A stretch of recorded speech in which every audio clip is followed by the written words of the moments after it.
If you're a tall guy, why are you wearing the stovepipe hat? You stand out so much. Dominant. Still known for it 150 years later, though. Yeah, but I mean, come on, that should be reserved for people that are my height. If you're already like 6'4", which makes you a giant, or however tall he was. Back then, he was big as hell. Yeah, should have hooped. Should have hooped instead of starting the Civil War. Missed the opportunity. Yeah.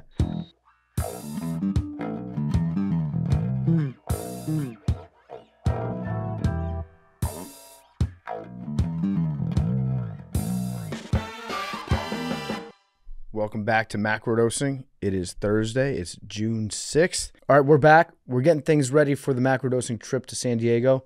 It's going to be Big T, Arian, Mad Dog, Mackenzie going to beautiful, beautiful San Diego, where Arian will be throwing out the first pitch. Arian, you better not bounce it. If you bounce it, you're in trouble. I'm an athlete, dog. Yep. Big T see my arm. He knows what So it is. I am rooting for the pitch to be viral, which in order to be viral, it has to be bad. Yep. I have thrown a tennis ball with Arian a little bit, and he threw a baseball much better than I would have anticipated. However, he did say 5 minutes ago that he wants to be a little, quote, low-key lit before he throws the pitch, which is good. I encourage you to do that. Because that could really help us out. So, and I'm also I'm not going for just get it to the plate. I saw like top 5 pitches of like people who have thrown out the first pitches, and there's like some 80 and 70 mile an hour. I'm going for that. So I'm going to I'm going to throw that bitch. Now, the other thing is, so I don't know if we know the answer to this, if he's going to be allowed to throw off the mound. Because Shane Gillis, I saw a clip, he said they told him, you're not allowed to throw off the mound. And he's like, my friends are all going to make fun of me if I don't. Mm-hmm. And the woman was like, well, you're the only one out there. I mean, nobody can stop you. So are you planning on throwing from the rubber or in front of the mound? Definitely going to throw from the mound, bro. All right. Have That's to throw good. From the mound. That's good. I love this is all adding up well. Arian, low-key lit. Yes. Getting on an elevated mound. Which I assume you've never done. Never been on a mound. Yeah, trying to throw it as hard as he can. Yes, that's good. This might be a Fauci. We might have a Fauci first pitch. Well, he did. I didn't see his. Oh, buddy. He's top 5 worst ever. Him, Carly Rae Jepsen, 50 Cent. 50 Cent. I have seen 50 though. That shit yeah, I think Fauci's might be worse than 50's. It's bad. He was wearing a mask with nobody within 50 feet of him though, so thank you for that. Yeah, there's some all-time bad ones, and it'd be a real shame if Arian were to enter that discussion. I mean, that's what we need to be rooting for from a content perspective. Like, if he throws it right down the middle at 75 miles an hour, what good does that do us? Damn, my dog. I think maybe I have seen this before. I just didn't know it was him. Yeah, he threw a little. My man threw a little curve don't try ball. to put any movement on it. You don't need any arm side run. You just need to. What if I did just threw a nice curve 80 miles an hour right in the pocket? That'd be fire. If you threw an 80-mile-an-hour curveball, you'd be a major league pitcher. They'd probably sign you. I don't know. What is it? What is a good? I mean, major league pitchers are throwing pedestrian? you throwing a curveball should be about 50 miles an hour. Okay. I want to have a little zip on that thing though, you know. But don't try to throw a curveball. No, you gotta go full stretch or full wind up, not. Oh yeah, I'm gonna check my first base, check and see if he's still on there and everything. I'm definitely going, you know what I'm saying, and I'm gonna look back and I'm gonna do the whole spiel. Maybe shake off a couple signs from your catcher.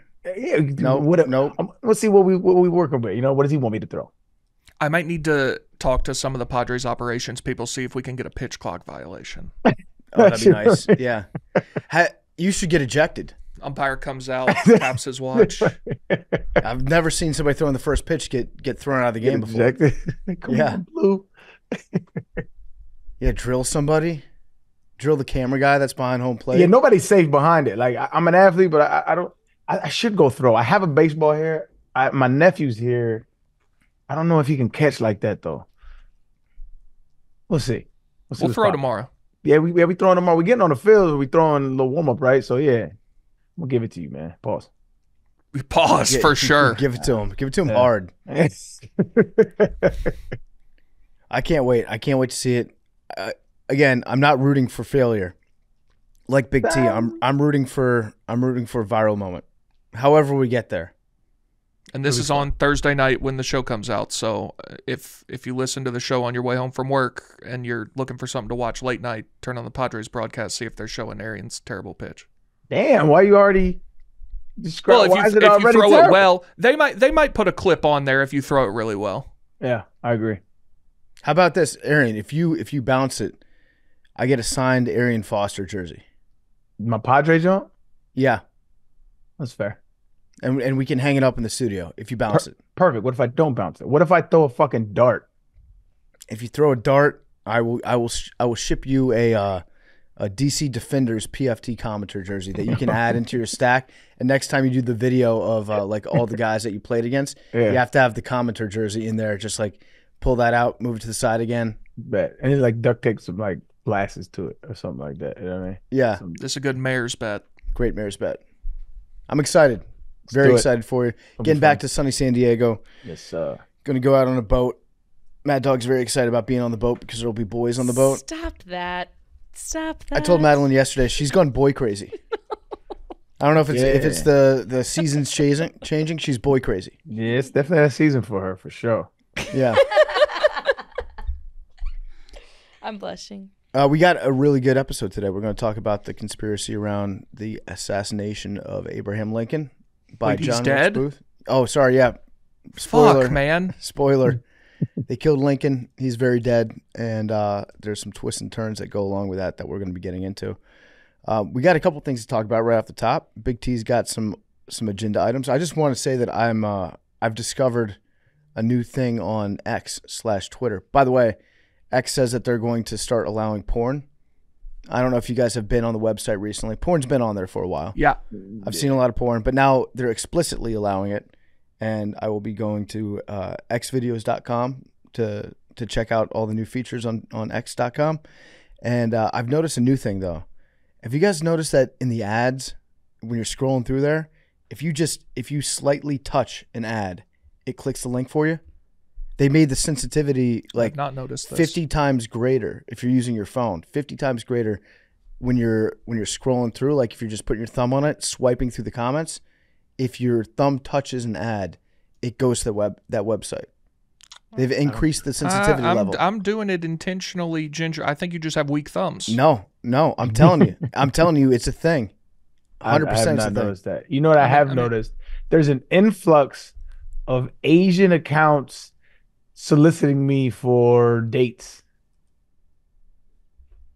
Congratulations. No, it's not. They're not real. They're bots, bro. It's just mad. Like I bet if I open right now, I got a new DM talking about some singles in your area. Reply to one. A whole bunch of shit like this, bro. I don't know if you can see it, but a whole bunch of shit. I mean, I don't even know what they're saying. Yeah, see what they want. Say what's up. No, I think this is literally like Korean. Yeah, they've got a bot problem, and they're trying to fix it. They just ask people to like upload more verification. They're trying to like weed out some of the bots out there because there's so many of them. So many. There's certain accounts will be linking to OnlyFans models, and they'll be tweeting the exact same things from multiple accounts for different OnlyFans models. The AI is getting good, where you can reply to a tweet and it feels like you're actually part of the discussion, and then you realize, oh wait, that's some sweaty dude in like Montana that's replying to me. But yeah, look into it. I will be vindicated, much like I was on Charlotte the Stingray. I will be vindicated when it comes out that Twitter is increasing the sensitivity to get more link clicks on their ads, so that they can tell the people that are advertising with them, look at all that we're delivering to you. Look at the engagement rate. Where are you getting that from? Are you just anecdotal? Oh, I don't. Yeah, I'm not vindicated. I don't think is that even possible. Can they increase the sensitivity on how you scroll through an ad? Is that a Yep, I think they can. And if it's just on the timeline, I'm not seeing as much of the timeline. But if you go to replies, like go to any tweet that's got a bunch of replies to it, you scroll through, and as you're scrolling through the ads that are in the reply section, those things, you just touch one of those, and boom, next thing you know, you're on their website. Opens it up right there. Yeah, man. I'm skeptical of your claim, but I hope you are proven to be correct. I am 100% correct about this one. That's a bold statement. 100% guaranteed. Looking at Big T's sheet that he sent over here. Real quick, we gotta Yeah. address something. We have to address Okay. this. All right, so you remember that dude I've told y'all a couple of times about CoffeeZilla? Yeah. All right, so CoffeeZilla ran in what he does is he goes after scammers, right? So he goes after scammers, and we had an advertisement on one of our pods way back in the day that was like a financial thing that ended up being like a scam in one of his videos, and they were frauds. Yeah, so I looked into that a little bit. I don't totally understand what's going on. It was that company Yada, Yeah. and I guess one of the banks that they use ended up like just not having enough money. I don't know. I don't know the details behind it. Yeah, I don't know the details. I mean, he did a whole full video on it. I saw a snippet of it. I didn't have time to watch it, but I did want to address it because I mean, that's one thing I don't want to be a part of. Is I want to be a part of like trying to scam people out of money, dog. Like, so that may be, something. I mean, just wanted to address it because if anybody did it on our behalf, you know what I'm saying? Yeah, I think we should take some responsibility for that. I think that's an honorable thing to do. Yeah, we did advertise for that company. I think we do a pretty good job most of the time of selecting companies that we want to do business with. Yes. There is a process in place for making sure that it's an actual company. And I think this company, Yada, they fooled a lot of people. There were a lot of people that got taken. We were one of them.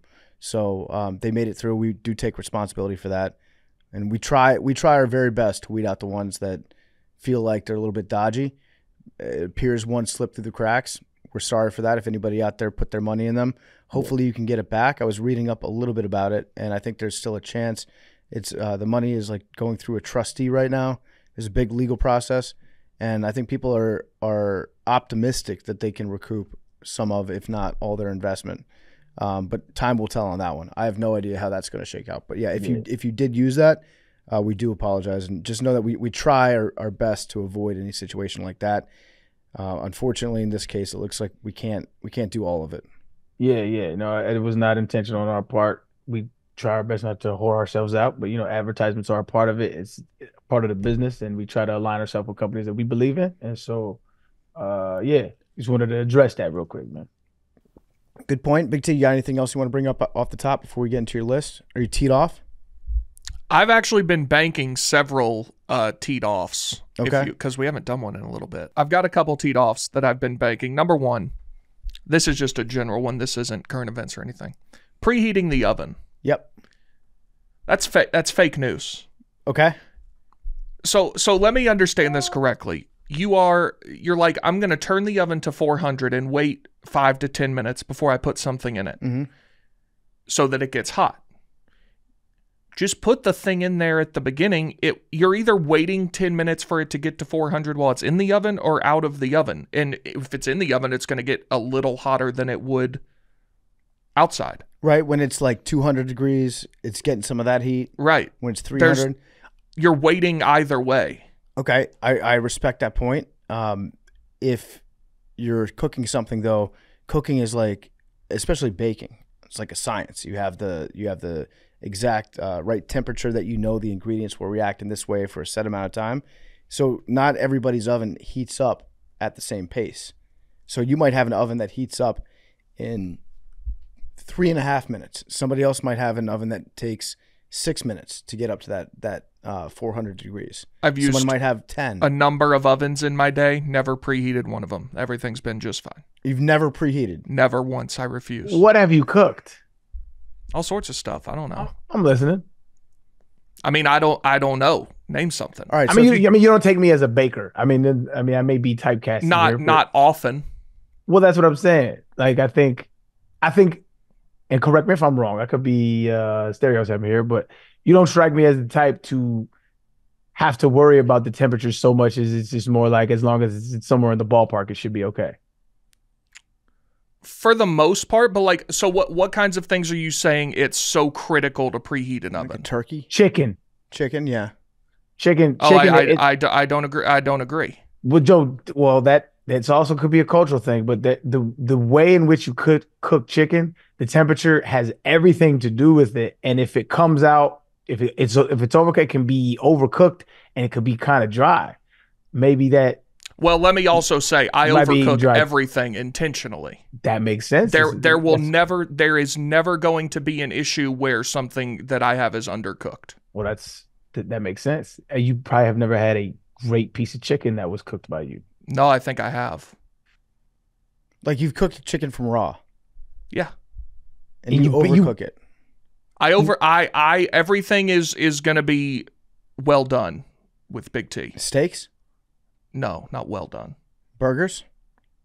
Burgers will get pretty crisp. Yeah, because if you're cooking a chicken or a turkey and you put it in and you just say, okay, it's telling me, I don't know, 50 minutes at 400 degrees. Turkey's different. Turkey's a whole thing. And you put it in there and you count, you start your timer. Do you start your timer and say, okay, it says 40 minutes on the recipe. I'm going 40 minutes. Oh, I don't use a timer either. It's all vibes. You just go by the sun? It's all vibes.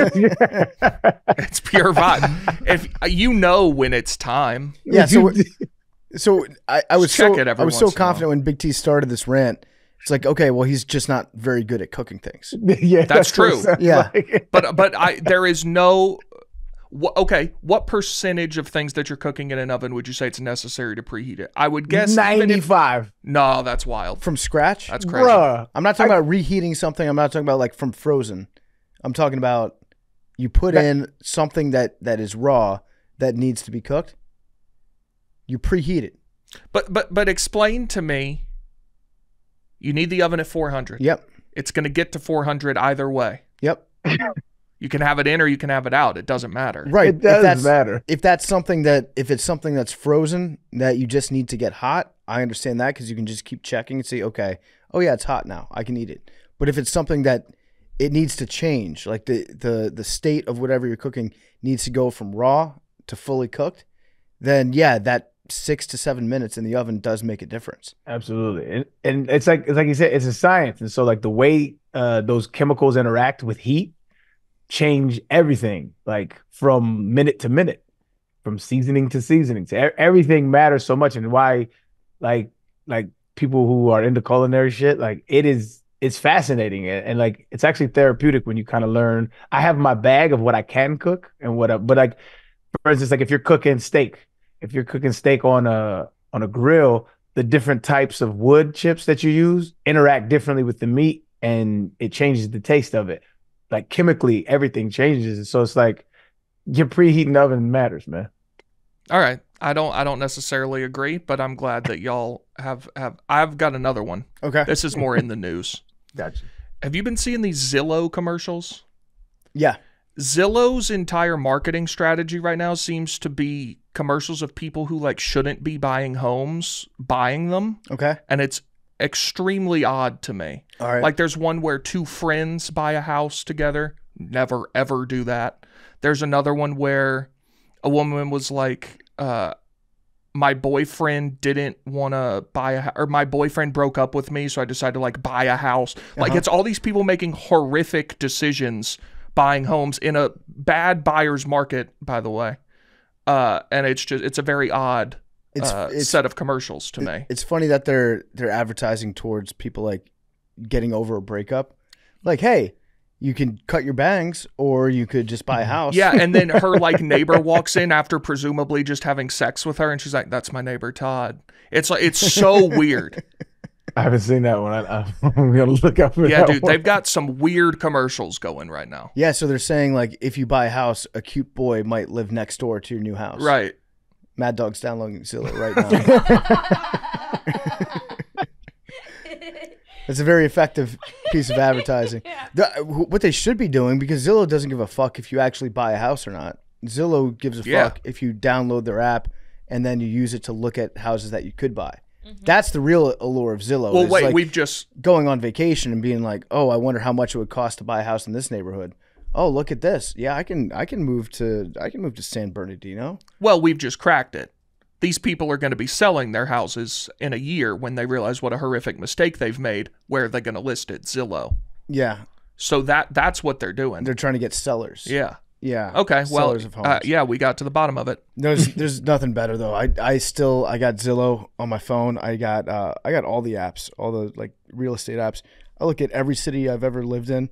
I like to look at New York City and just remind myself what I could be living in New York and I am so glad I'm not there anymore. I do the same thing. I just did that the other day. Yeah, you're like living in a shoebox. Yeah. You're like, I can't believe I did this for 6 years. I put in my rent that I pay in Chicago, and I'll look in New York, and I'll just kind of breathe a sigh of relief. Yeah, that's what people need to do more often, because so frequently we do that and we see, oh man, if I just lived in Omaha, no disrespect to any listener that lives in Omaha, but you look at the house that you could get in Omaha and you're like, God damn, that'd be sick. I like to do the opposite, where I see how bad I could be doing if I was in New York. And it makes you grateful. Yeah, it does. Interesting strategy for sure. Yeah. All right, that's a good teed off, Big T. I had one more and I didn't write it down, and now I don't remember what it was. It was good too. What about Tennessee? We have any updates on Tennessee? We're in the Super Regionals Congratulations. against the University of Evansville. Only the 9th ever 4 seed to make it to a Super. Where are they from? Is that a real question? Evansville, yeah. Evansville, Indiana. It's Evansville, Indiana. Okay. Yeah. I didn't know that either, bro. Is there another Evansville you know of, or I think there's one in Illinois. I'm sure there is another one, but Yeah. No, I didn't know that. JMU almost made it. Almost. Came very close. they needed to win 2 more games. I mean, We were looking good. they played pretty well. Losing that first game really hurt. Mm-hmm. That they should have beaten South Carolina. But The College World Series is a lot of fun. It is. Great environment. People getting rowdy. SEC just clearly has the best fans. yeah, And I feel like college baseball fans, it's not like they only care about college baseball, but they are rabid about that sport. Like, it's a big deal to them. yeah, you can't. It's hard to care about college baseball a little. Yeah, Like, you can't be half pregnant. right. If you care about college baseball, Charlotte the Stingray. True. Well, she was just never pregnant. Yeah. But yeah, it should be fun. I hope we take care of them early. And Well, I think you can be half pregnant. Can you? Yeah, elaborate. you can be half pregnant. How? I've talked about this many times on the show, but pseudosciasis. But you're not pregnant. Well, that's fake. But your body is displaying the symptoms of being pregnant, so you therefore are kind of halfway. The only thing you're missing is the baby. That's halfway pregnant. It's a pretty big part of the equation. But it's halfway. That's what I'm saying. You can be halfway pregnant. What is pregnancy, right? You could split it in two. It's Having the a effects of baby? being pregnant and having a baby, and it's having a baby. It's 2 different things. Well, you could Halfway be. pregnant. There's a lot of people that could be like, I'm a millionaire. I just don't have the money. I identify as a millionaire. Yeah. That No. was really big T of me to say. Yeah, you could be dead broke and appear to be a millionaire. If you have the swagger, Yeah. Maybe you spent But all you your don't. money. We don't have the symptoms, the physical symptoms of being a millionaire. If you have $200,000 cash and you go out, you buy a really nice car, sick wardrobe, nice hat, great clothes, and a bunch of jewelry, you driving around town looking like a millionaire, You feel like one. Yeah. feeling like a millionaire, but you don't actually have the money. True. Pseudosciasis. Pseudosciasis for wealth, yeah. Yeah, so good luck, Big T. Good luck with Tennessee baseball. I just like the sound that college baseball makes. And people can't get into it as much as they do other college sports because a lot of people that are going to play in Major League Baseball, they never play in college baseball. They get I think drafted. that's changing though. You think it is? In the last 5 years or so, I mean, most of the top prospects are coming out of college, and then they're only spending a year or so in the minors. So you could go out of high school and spend 4 years riding buses to Toledo and, It is cool to see. wherever else. Like people that you recognize from college baseball making an impact in Major League Baseball. Like Paul Skeens, Like Paul Skeens. Why do you know Paul Skeens? Olivia Dunn. No, he doesn't. He's not on my list. Okay. No. How long is this list? It's fucking Yeah, can you name bro. some that are on the list? Do you want? I mean, You have the list prepared. it's not written down. It's in my head. Yeah. Timothy Chalamet. My new number one, not new, but recent is Glenn Powell. Mm-hmm. Both of the Kelsey brothers. That's a very eclectic mix. Of men. No, I'm Michael B. Jordan's on that list. All right, Mad Dog. If Travis Kelce walked into the studio right now, Which is possible. what? You know him. It's probably not possible. I'm gonna say it's, Of all offices that he could walk into, though, this one is more so than others. Yeah, I would agree. Yeah. So if he walks in, he's like, Madeline, I've been following the Macrodosing Twitter account. I died. Oh no. I really enjoyed your post that you put up the other day about Morgan Spurlock's death. I would like to take you out to dinner right now. And you're like, wait, What about Taylor? Travis, in the back of your head, you're like, but he's dating Taylor. Right. He's like, come on, honey, pack your stuff. We're going to your favorite place. Long John Silver's. Yeah. By the way, here's a brand new $5,000 Coach handbag that I got for you. Let's go. I'd ask, because I care about my girl, I'd say, what about Taylor? What happened? And he said, she's not here right now. No, I couldn't be the other woman. Wow, that's I stand up impressive. for my girl. So Madeline Conroy is officially turning down Travis Kelce. As long as he's dating Taylor Swift, yes. All right, but so now you know that he is trying to cheat on Taylor. What do you do with that information? See, that puts me in like a moral predicament. I don't know. Well, because it's like, if that happens in your real life, like if your friend's boyfriend, if you see that happening, you send a "Hey girly" DM and you say, "Hey girl, I saw something, and I really don't want to be the one to tell you this, but your boyfriend's cheating on you." I can't do that with Taylor Swift.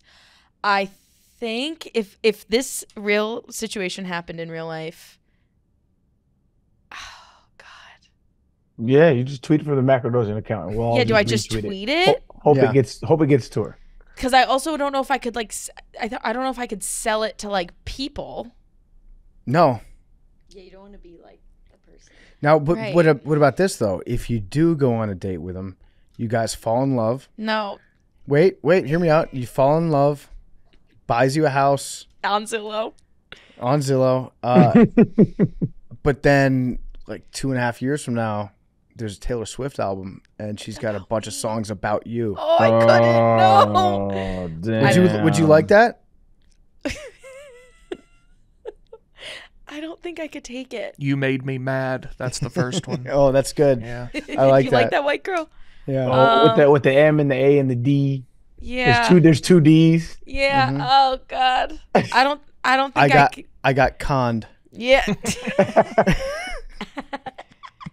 Oh God, I wouldn't be able to live with myself. I really wouldn't. If people were shouting from the rooftops about her new album and I'm the source material, I don't know how you go. I think you would do it. I think that he would come in here and just charm you off your feet. He'd charm me. Yeah, that's not the problem. The problem is I support Taylor Swift too much to ever do something about it. I think everyone supports Taylor Swift until Travis Kelce's smiling down at you with that earring glistening in the lights.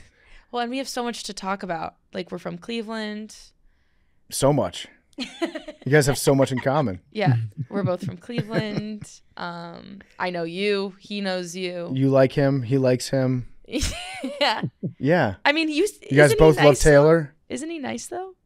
Yeah, he's a nice guy. Yeah. I mean, and he seems very outgoing. Like, I could talk to him, but I won't because But you've thought about this.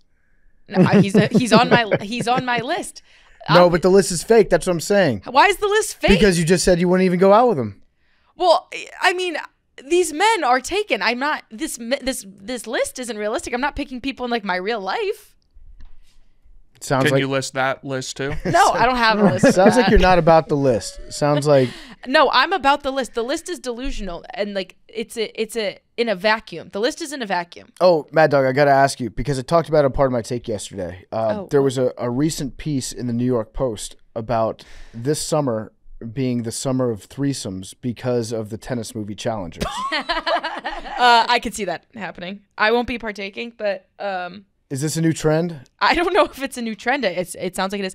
But the thing is, in Challengers, spoiler alert, there's no threesome. But there's a triple kiss. There's a triple kiss. That's as far as it goes. The rare guy-girl triple kiss. Yeah. There's no sex scenes in the movie. Is it implied? It's like not even implied. It's just like a lot of sexual tension. And a triple kiss. And the one triple kiss. But I've heard. See, I love the idea of the New York Post acting like this is a trend that's like sweeping college campuses across America.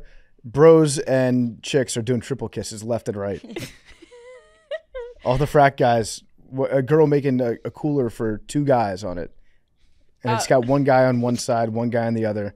Then they're making out at the lake afterwards. I also though, like with that in the movie, yeah, when the triple kiss happens, they're in like high school. So having a threesome as like an 18-year-old sounds ridiculous. I don't think that happens. According to the New York Post, it's happening. It's happening everywhere. Yeah. I'm sure it happens. See, I've just heard Probably that a it's little rare though. yeah. I haven't heard of the threesome summer. I've heard of white boy summer. Yep. Is this summer? Jerry said it's a chubby boy summer. I don't know if it's a short king summer. I haven't heard. It's short king spring. Okay, so now what's it for summer? I think just totally average, normal height guy summer. Sounds like it'll be a good summer for you. And it's gonna be a great summer for me.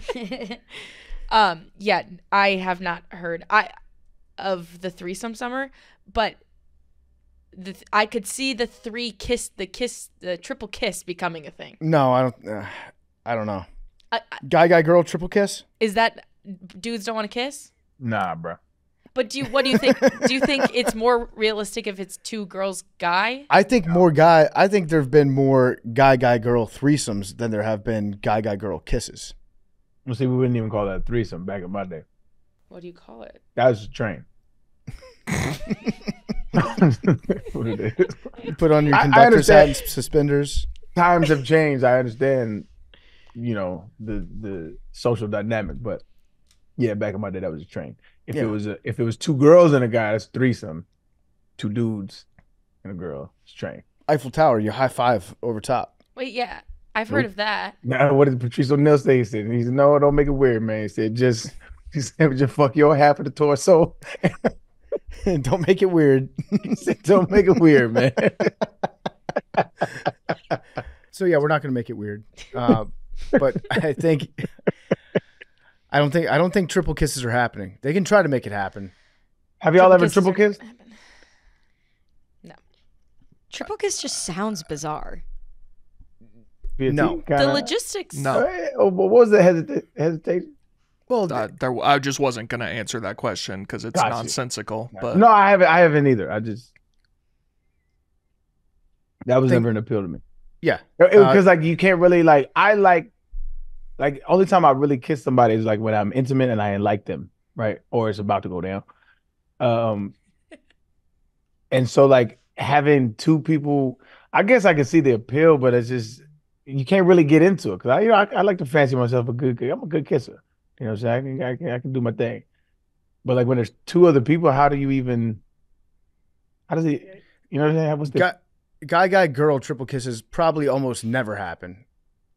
Guy, girl triple kisses I think happen somewhat often. Now, if we're counting like girl, guy, dog who just shows up and just licks at the same time, yeah, I'm a seasoned triple kisser. That's fucking gross, bro. Seasoned. Holy shit.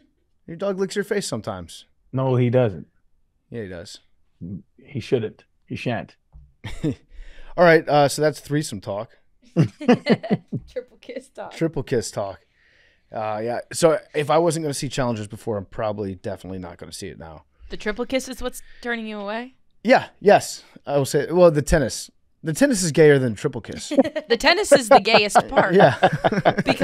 because of how the tennis is being portrayed in the movie. Okay. It's like the tennis is how the boys can be gay in the movie. Is that what it's about? It's about how no, it's not the main point, but it's like these boys feel something more than just being tennis partners. Mm-hmm. But they take they take it out in the tennis. Got it. Tennis is a relationship. So they're gay and they're mad about being gay and they in turn become good at tennis? It's one is a bit more gay than the other, it seems. From what I picked up in my watch. Spectrum, I could dig it. Okay. Yeah. It's all a spectrum. In other news, China is a fraud. I don't know if you guys have seen this story. there's a Well, I've known that for quite some time, but they're current news about it. yeah, this is maybe the biggest news about China ever being a fraud. They have a 314 meter tall waterfall. It's called the Yuntai Waterfall. It's in the Henan province. Tourists flock to it. That's strong.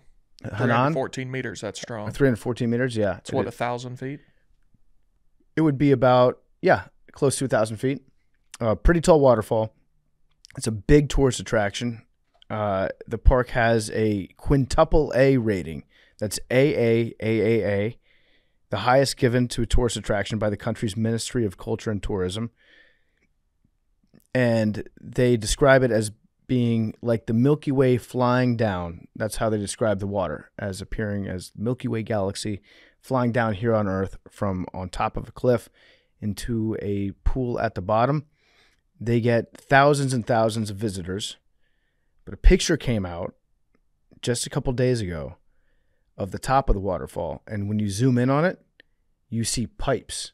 You see pipes coming out of the mountain shooting water down. So it's a fake waterfall. Yeah, so I'm looking at it right now. Having not seen this before, this is the most obviously fake waterfall ever. The water just like appears out of nowhere. Yeah. How you spell this? Yuntan. Just search China waterfall. It's Yunai. Or excuse me, Yuntai. Yuntai. Yeah, look at this thing. It's a fake waterfall that they're designing over there. Damn. It makes you question all sorts of things now. If they're willing to lie about something as small as a waterfall, is the Grand Canyon even real? Or, you know what? There might be mirrors. They might have giant mirrors inside the Grand Canyon to make it look bigger. Have you been to the Grand Canyon? Yeah, I have. Is it good? Underrated. Really? It's underrated. It's a big piece of earth missing. It is incredible. It's one thing I was expecting. I was prepared for it to be overrated. I got there. I was like, yeah, I get it. This is pretty cool. How long did you look at it? Hours. Probably I spent, I want to say 7 hours in and around the rim. Yeah, you go to various outlooks and then you or overlooks, and then I hiked down this trail that took us pretty far down, and then all the way back up. And yeah, it's all that it's cracked up to be. The first person that saw the Grand Canyon probably had their minds blown. They probably turned back around and was like, I got to go tell the last town I was in, like, I found this huge, huge hole, and it's awesome. Come look at this hole. Okay, interesting. Now, he gassed it. That's one perspective. It's cool, bro. Like, it's cool, but I also am notoriously not impressed with a lot of like landmark stuff. So that could be a factor. But it's cool. It's definitely something to look at. But I wasn't like moved by it. Oh, how far is it from Vegas? I want to say like 3 hours. Because I can't ever imagine myself doing a trip to go see the Grand Canyon specifically. But if it's a side quest, I could do it. Let's see. Never been to Vegas either. It is a 4-hour drive. Also kind of mid. Vegas kind of mid too, bro. Yeah, I've just never been. Yeah. I think Vegas is fun if you've got the right setup. But a lot of times when you go to Vegas, you realize that, oh yeah, I don't have the right setup. Well, that's the thing is like there's never really the right setup is just having a bunch of bread. That's the right setup. Like if you broke and you go to Vegas, not fun. I've done both. I've had bread and go to Vegas, and I've been broke and go to Vegas. It was better because I had some money, but even then it's just a party and you get to gamble a little bit. It's cool. I think you need money, and you have to have somebody that you know that like lives and works in Vegas. Yeah. You need two people. You need like a Las Vegas local that can be like, here's all the fun spots to go about that the tourists don't go. Because if you live in Vegas, you never go to the Strip unless you work on it. You don't go to the Strip at all. But Vegas is a cool place even outside that part. You need a local guy, and then you need a guy who is like a club promoter or party planner in Vegas, somebody that's got all the connections there to make sure you have a good time. Well, who's got that? A lot of people. There's a bunch of people that live in Vegas, and their job is just to set people up with parties. Oh, I'm sure those people are abundant in Vegas. I'm saying how many regular people know a guy that does that. So first you have to know a guy that knows that guy. Then you get introduced to him the first time. Right. And then the next time you go back to Vegas, you have that guy's number, and then you call him, and you're like, I got a guy. Right. Yeah, you also become the guy that knows the guy. Yeah. and then you pass that along. That's how these guys do business. But it's a much different city if you know that guy. That can The that can help you shows. out. I would recommend doing like the shows, like this, the you know, because the partying gets really, I don't know. And that just maybe me being old, but it's like I'm just kind of over partying in general, just being around that many people. So like some of the Vegas shows are dope, like Cirque du Soleil stuff, the comedy shows, some of that shit. Some of that shit's pretty cool. Yeah, but you don't want to, like, everybody here has probably been to Vegas for the first time when they don't have any money, and it's not that fun. You're, like, stressed out because you can't afford to lose anything, so you're gambling, and you're thinking to yourself, oh, shit, if I lose this hand of blackjack, I'm fucked. That's But also you stressful. see like how much money you don't have. You know what I mean? Like there's just like the penthouses, and you see mass, and you'll see celebrities walking down all the time. Like I remember this was before I had any money. I saw Derrick Rose. I was like, God damn, he was just spending like thousands on the blackjack table. Like, God damn, walking around seeing all these people with all these gazebos, and I'm just like, this shit kind of sucks, bro. I am trying to holler at girls. But can I buy you a drink? Yeah. Were you in the NFL by then? No, this is right before I got into the NFL. So like 2009 going into that season. So it was like fresh out of college, had about $2,000 in my pocket. Not even my pocket, in my bank. Yeah, not fun to go when you see everybody that's having a great time. Also, the club scene, I've never been a club guy. I've never really understood the allure of going to a jam-packed club, but I do like to party in Vegas just with people that are on like my same level of just wanting to go out and have a good time and not like go to some sort of like techno or electronic type club. So the way y'all are describing it is, if you're not rich, but you work with two guys who are rich, you should go to Vegas with them You Yeah, can have a and good spend time their like that. money. Yeah, Yeah, correct. you can have a Okay. good time like that. Yeah. Correct. All right. Now, if that person wants to make it a trip, that might be very enticing to those two people that are rich, Hypothetically. hypothetically. Are y'all talking to me? Yeah. No, I'm What just- what what No, what can I I was do? talking about hypothetically. I was answering your question hypothetically. Well, I don't have the power to do that. If there was a company that would like to sponsor that and potentially get a very funny video out of it, Oh, do you want to go to Vegas? the way y'all are describing it, it sounds like I might find myself in a position where there are some circumstances that could help me have fun in Vegas. I would go to Vegas. Big T, if you want to go, I go with you. Yeah, I mean, I'm not dying to go, but like if you wanted to go, I could potentially see myself tagging along. Okay. I mean, it is white boy summer. It is. You That's know, what I once like to football hear. season starts, that's 5 months that like nobody can go to Vegas. So we've got the next two. To, Yeah, nobody goes to Vegas during football season. Well, you know what I mean. We've got 2 months where Vegas could receive us, Yes. hypothetically. Vegas could find us inside of it. Yes. You want to run a train on Vegas? If y'all are down. I'm with it. I am going to Vegas in like 2 weeks for the beer Olympics. Oh yeah. If that still happens, I don't know. I've heard a lot Forgot of about rumors. that. Heard a lot of rumors recently. I hope it doesn't get canceled. I really hope it doesn't get canceled. So I'm going to be in Vegas, and I don't think there's going to be a whole lot of Vegasing happening. I think it's mostly going to be beer Olympic stuff going on. And I had an idea the other day, but I don't think I should say it right now because Arian has a visitor in this room, and my idea is not for children. He's got headphones on. Yeah, I got headphones on. You good? Okay. She needed some food. We're good. Okay. So they're doing beer Olympics out in Vegas. What about weed Olympics? Or the good weed games? What if there was just I feel like that'd be a lot more low intensity. yeah, it would rock. So hear me out. Weed Olympics, it just takes place on a couch, and it's just like 3 guys on a couch, and the events are biggest hit. Everybody has to pick a show or a movie that they want to watch, and then whoever picks the best one that everyone's really into watching, that guy wins that event. And then you order food, and whoever has the best food that they ordered, they win that event. What do you guys think? I would rather them do regular Olympic shit, just really high. Oh, like be careful with that.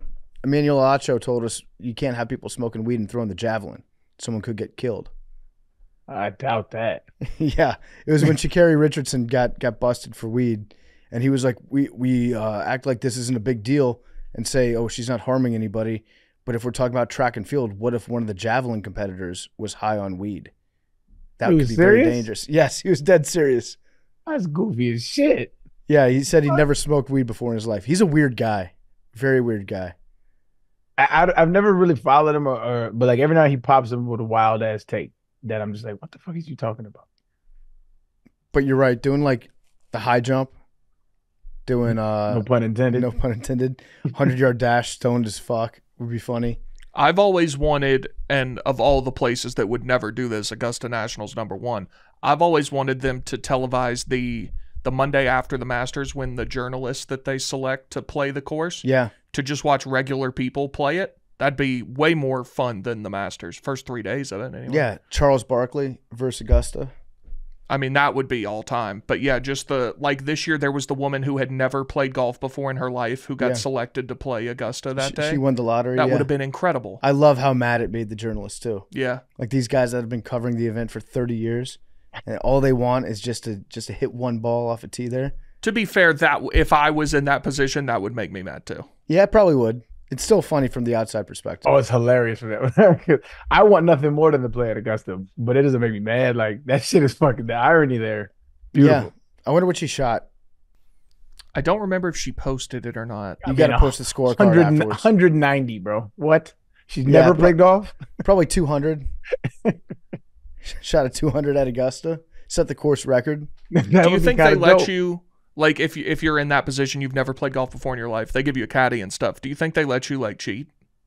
Like, be like, I'm just going to drop one right here. Yeah. Yeah, of course. Yeah. Yeah. There's the USGA. This recently came out. I didn't know this, but the USGA, and this is to all you golfers out there, there's actually a rule how they do like if you're scoring for your handicap. I didn't know this, but when you're scoring for your handicap, you don't, like, if you have like 5 over, you're not supposed to count it like that. You're supposed to count. I think it's only a triple. There's only 3 over. That's how you're supposed to score it if you're scoring it for your handicap. Yep. They don't. Yeah, because I had no idea about that. I've been counting my 4s and 5s. I was too for a long time. Well, I won't be doing that going forward. Nope. Also, if you hit it out of the sand, the only stroke that counts is the one that gets the ball out of the sand. So if you hit like 2 shots out of the bunker, they both roll back in. Your third shot, you get out. Just forget those other 2 swings happened. Really? Not really, but yeah, kind of. Oh, really. no. This is actually the way the USGA calculates your handicap. That's a real thing. Yeah, the triple. You're just making shit up. I'm just making shit up. Yeah. I got you. Okay. If you ever play Mistwood, the course Arian and I played, they have some bunkers that are 15 feet below the green. It's crazy. Makes no sense. I love that. I love that. Just the fact that you can say, this course that me and Arian play. Like we go way back. Yeah. I love it. We kind of do at this point. Yeah, we do actually. All right, we want to dive into the rest of Big T's sheet. I don't think we started it. Yeah, we didn't. So 19% of Gen Z applicants for jobs are bringing parents to their job interviews. What? I don't know if that's the right way to phrase this, because I'm looking at the study, and it looks like they surveyed 800 employers, and Not a small sample. 800 employers. Out of those, 19% of those employers said that they had somebody that brought a parent to a job interview. Correct. So 1 out of every 5 employer has seen this happen. Yes. So it's not 1 out of every 5 applicants are bringing their parents along. Still kind of a weird move to bring mom or dad along. Now, if your mom or dad work at the company, if it's a nepotism issue, then yeah, just remind them, have your mom like sitting out there waiting for you. But having them sit in the room is a crazy move. That seems like, are they, and I mean this, are they a little slower, or is this like a thing where they think it's a really, like, they actually think that's a good idea? Or I find this hard to believe, so I'm struggling actually seeing somebody do this. I think it's unfair to put that on Gen Z. I think it's their parents. No. Overbearing. Yeah, no, it's a parent that would want to tag along. It's the generation before Gen Z. So it'd be millennials? Yeah, millennials. But you tell your parents no. You should tell your parents no, but you know how parents can get sometimes if they insist on doing something. If you're like 18, 19 years old, sometimes it might be hard to tell them not to do it. I put that's a millennial problem. That's not a Gen Z problem. I disagree strongly. Why? Because that's not something that can happen to you without you allowing it to. Do you think that most Gen Z people that do this, they're bringing their parents along? Yes. Or their parents are no insisting on coming along? That's definitely Gen Z kids. Wait, I mean, I Gen can't Z? even fathom in what. So I can't even fathom if an adult, if your child asks you to attend their job interview with them, most parents should say no. That's true. It's crazy both ways. So I was born in 97, which used to be, sometimes people would say that's the first year of Gen Z. Sometimes they'd say it was the last year of millennial. When I Googled it today, it seems pretty much everyone says that's the first year of Gen Z now, but I reject that wholly. I identify as a millennial. You cannot disrespect my identity. I am not in Gen Z. Plus, I just think myself, everything I do is way more millennial than Gen Z. I think you're actually more boomer than you are millennial. Yeah. Yeah, true. So, even better. Yeah, I find it hard to believe, dog. I don't know. The other ones, the other things that it said, these were not surprising at all. 53% struggle with eye contact, 50% ask for unreasonable compensation, 47% dressed inappropriately. Those three are well documented in Gen Z, I feel like. Used inappropriate language, 27%. I'd probably do that. So, but see, that makes me feel the way about the either millennials or boomers conducting an interview. What is inappropriate language? You know what I'm saying? Unless they just you should probably not say fuck in an interview. But see, why though? Because I feel like we should be moved past. No, I pretty much agree with you for the most part. Because like when I was growing up, like you couldn't say, like, it was bad words were bad words, right? Now aside from racial slurs and things like that, I feel like that is a separate category. But as far as like regular cuss words, we should be past that as a society. Fuck, shit, bitch. Who, like, everybody uses it. We all understand. I was watching a physicist video the other day. She was breaking down the bullshit that Terrence Howard was saying. She's like an actual physicist, and it was titled bullshit, like how to spot bullshit. And like she said, yeah, this is bullshit. She's a physicist, so it's like it has nothing to do. There's no barrier. It used to be like a class thing, but it shouldn't be that anymore. We should. Just I would do my best to not do it in an interview, but if I was interviewing someone and they accidentally said shit or something, like, I wouldn't care. Yeah, I just don't think it's a thing.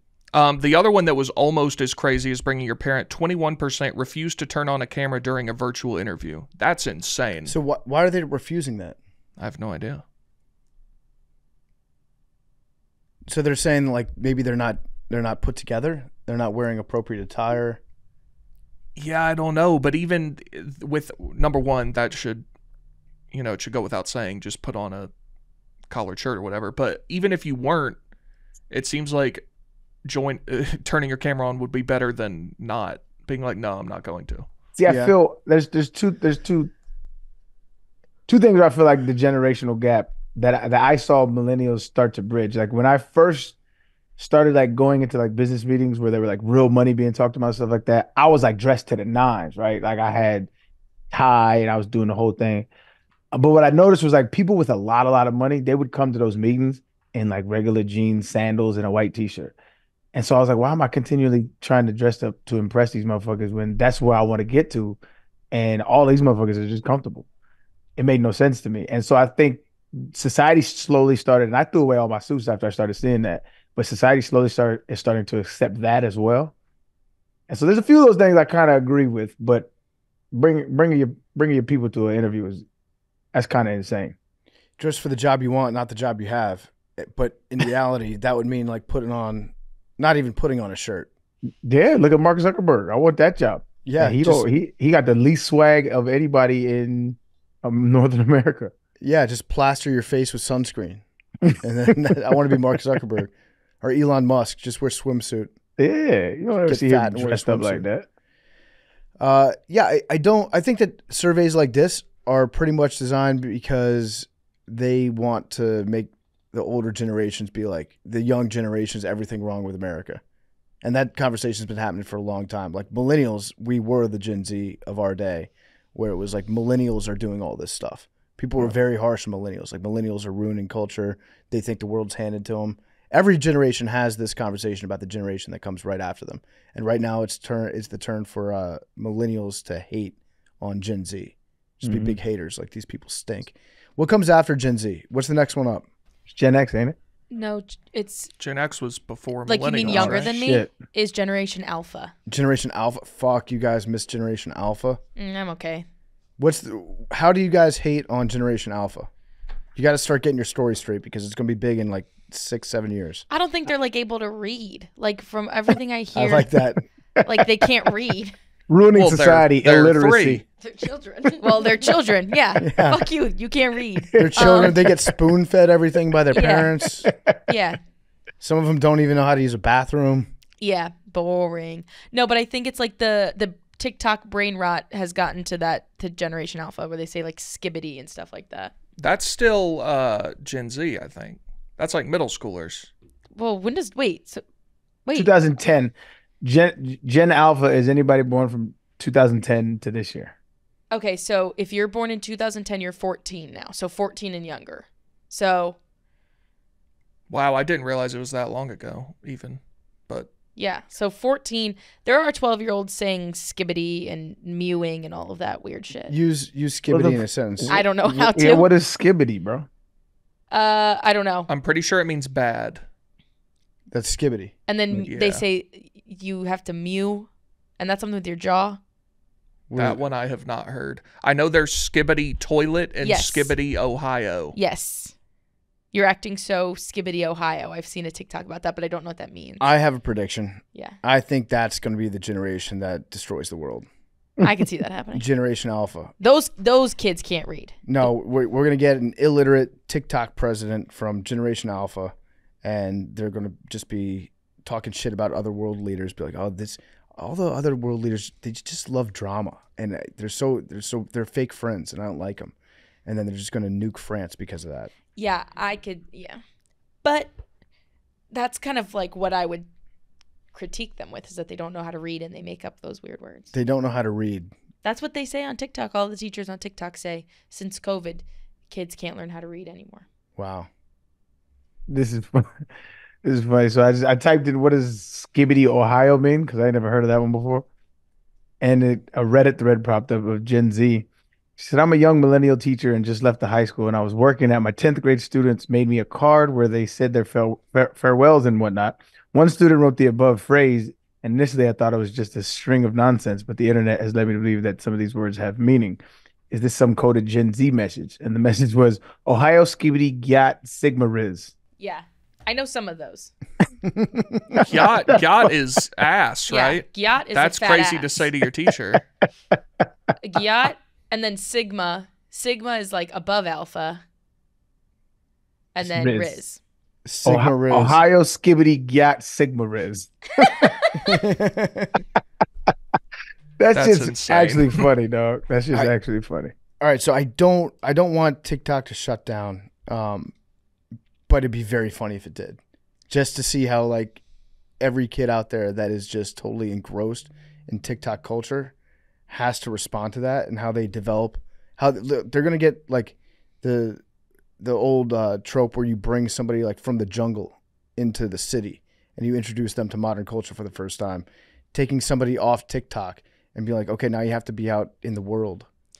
Yeah, it's like getting raised by wolves. Yeah. Speaking of what you just said, did you see that tribe that got internet and is now addicted to porn and memes? Yeah, let's talk about that. So where was this? Hang on. It sounds very funny. I want to see Somewhere their, very remote. I want to see their memes, but I also do want to see what happens when people are forced to not use TikTok anymore. A They were- 2,000-member tribe in the remote regions of Brazil finally got internet, an internet facility in the area after Starlink service arrived. The remote rainforest community known as the Marubo tribe. They got internet for the first time, and now they're all addicted to porn. Yeah, imagine that. Imagine getting it for the first time, and you're like, I can see naked people whenever I want. Can I ask a question though? Like if you were in a remote island, is it still like instinct in your brain that you're like, yeah, naked people? Like, Yes. I like that? Yes. Human nature, man. Sex, murder, and greed. That is just humans wherever you go. As I say, because like I feel like if you never had it and you're like a 75-year-old, is it even gonna do anything for you? Yes. Oh, I think do so. something for you. Especially if you've never had it before. Yeah, you gonna go crazy.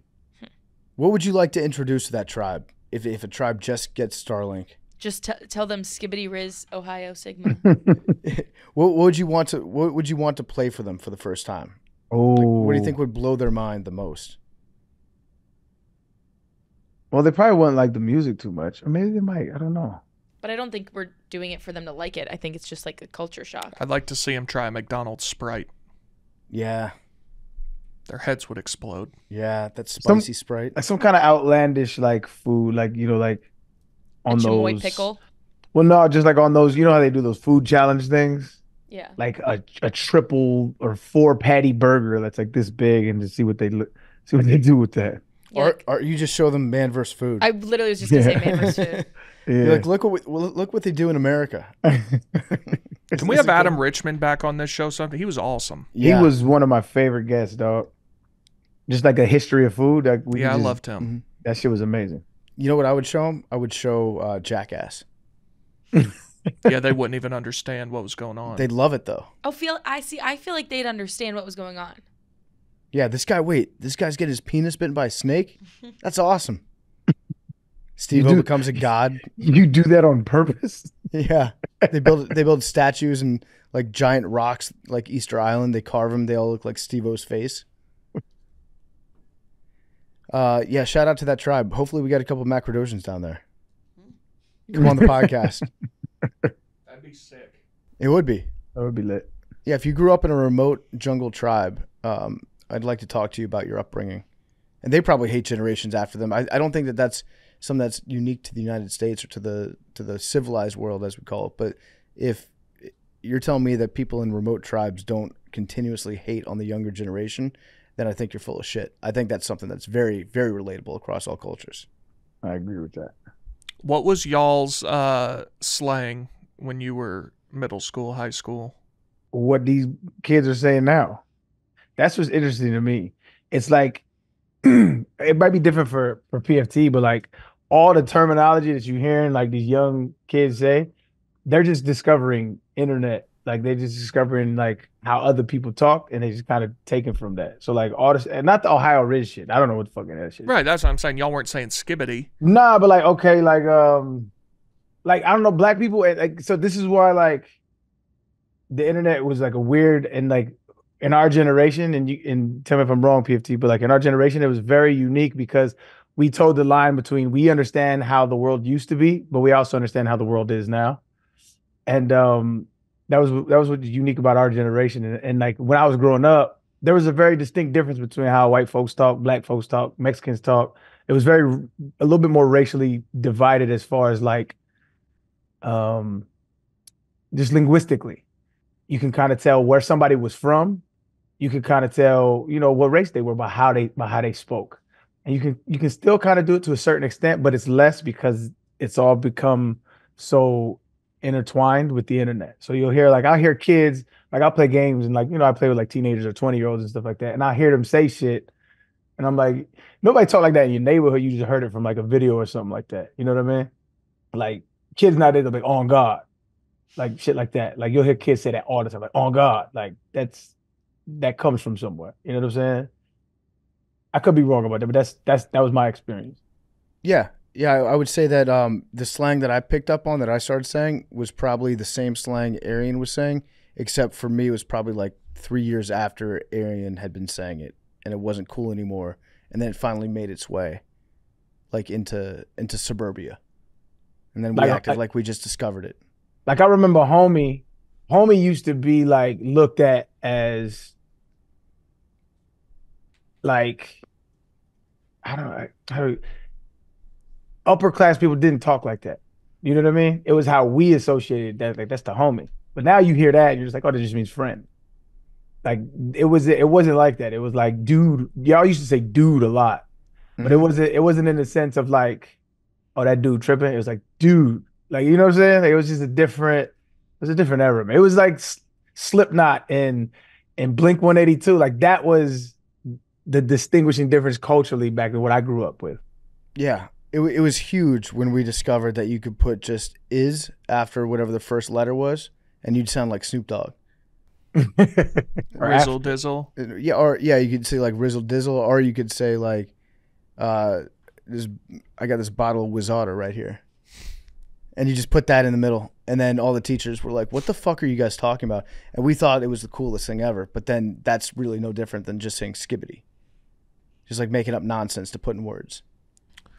That's true. Mad Dog McKenzie, what were our? I feel like hella was big. Hella was. This is another. That's what I'm talking about. Hella was a Bay Area term, like in California, that was people been saying it since the '90s.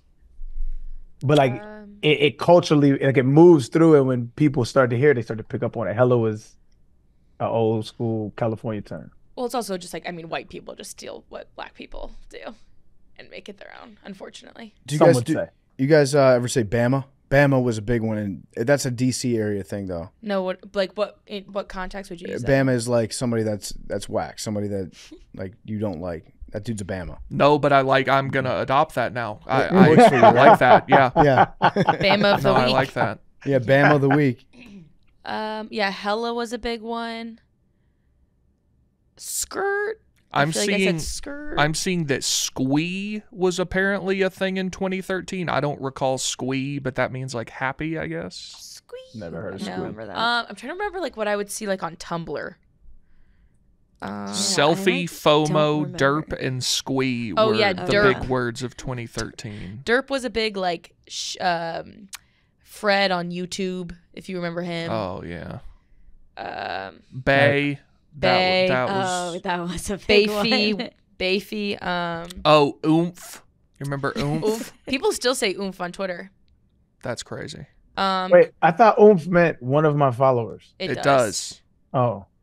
So in like when kids first got Twitter in like, high school or whatever, it was a way to tweet about, like if you wanted to say something about someone and you wanted everyone to see it, but you didn't want to know who it was about, people would be like, oomph. Yeah. Held my hand in the hallway today. Yeah. Oh, I didn't know y'all took that off of social media. Like, I didn't know y'all brought that one to life. Like a real life follower. You don't have friends. Well, no, because I'm gonna hang out with my followers this weekend. No, I'm so gonna go oomph, chill with my followers. and oomph is an online friend, and then an IRL is a real life friend. Okay. IRL. We had some real like Valley Girl type slang in the mid 90s. So you would say like as if. Yep. Oh, like from Clueless. You would say like talk to the hand. Mm-hmm. Remember that? Like, Yeah. just shut somebody down. Talk to the hand. Yeah, but that was like, So yeah, masculine. I remember all the terms, but like we didn't. That wasn't us. Booyah. I think y'all caught on that one late. Yeah, we did. Yeah. Bomb. That's bomb. Bomb was a big one. Bomb and fire. Both those two. Bomb.com. Fire. Yep. Fat. I think we started fat. But fat with like a PH. Yeah, PH. Our generation, I'm saying. Oh yeah, definitely. Now, remember they had Fat Farm. You remember? You remember? Probably didn't wear. They didn't wear that. So like Mexicans and black people used to wear that shit a lot. Fat Farm. I'm pretty sure white people did too. Yeah. But it was like Baby Fat, PHAT, baby PHAT. Mhm. It was like who was the? So if I think it was Fat Farm, and then Baby Fat was the female version of that. Oh, I can't remember what was the company. Was it just Fat Farm? I don't remember if Baby Fat was in like a direct competitor or if they were an offshoot of Fat Farm. But Baby Fat, that was like Lil' Kim vibe, right? Yeah. Yo, it was by Russell Simmons. Yeah. Okay. Yeah. Oh, the big one, maybe the GOAT of our generation. Whatever was huge. Yeah, that was the Clueless vibes. Yeah. You just shut them down. Whatever. Yeah, that was Clueless vibes. And then you do the W fingers. Yeah.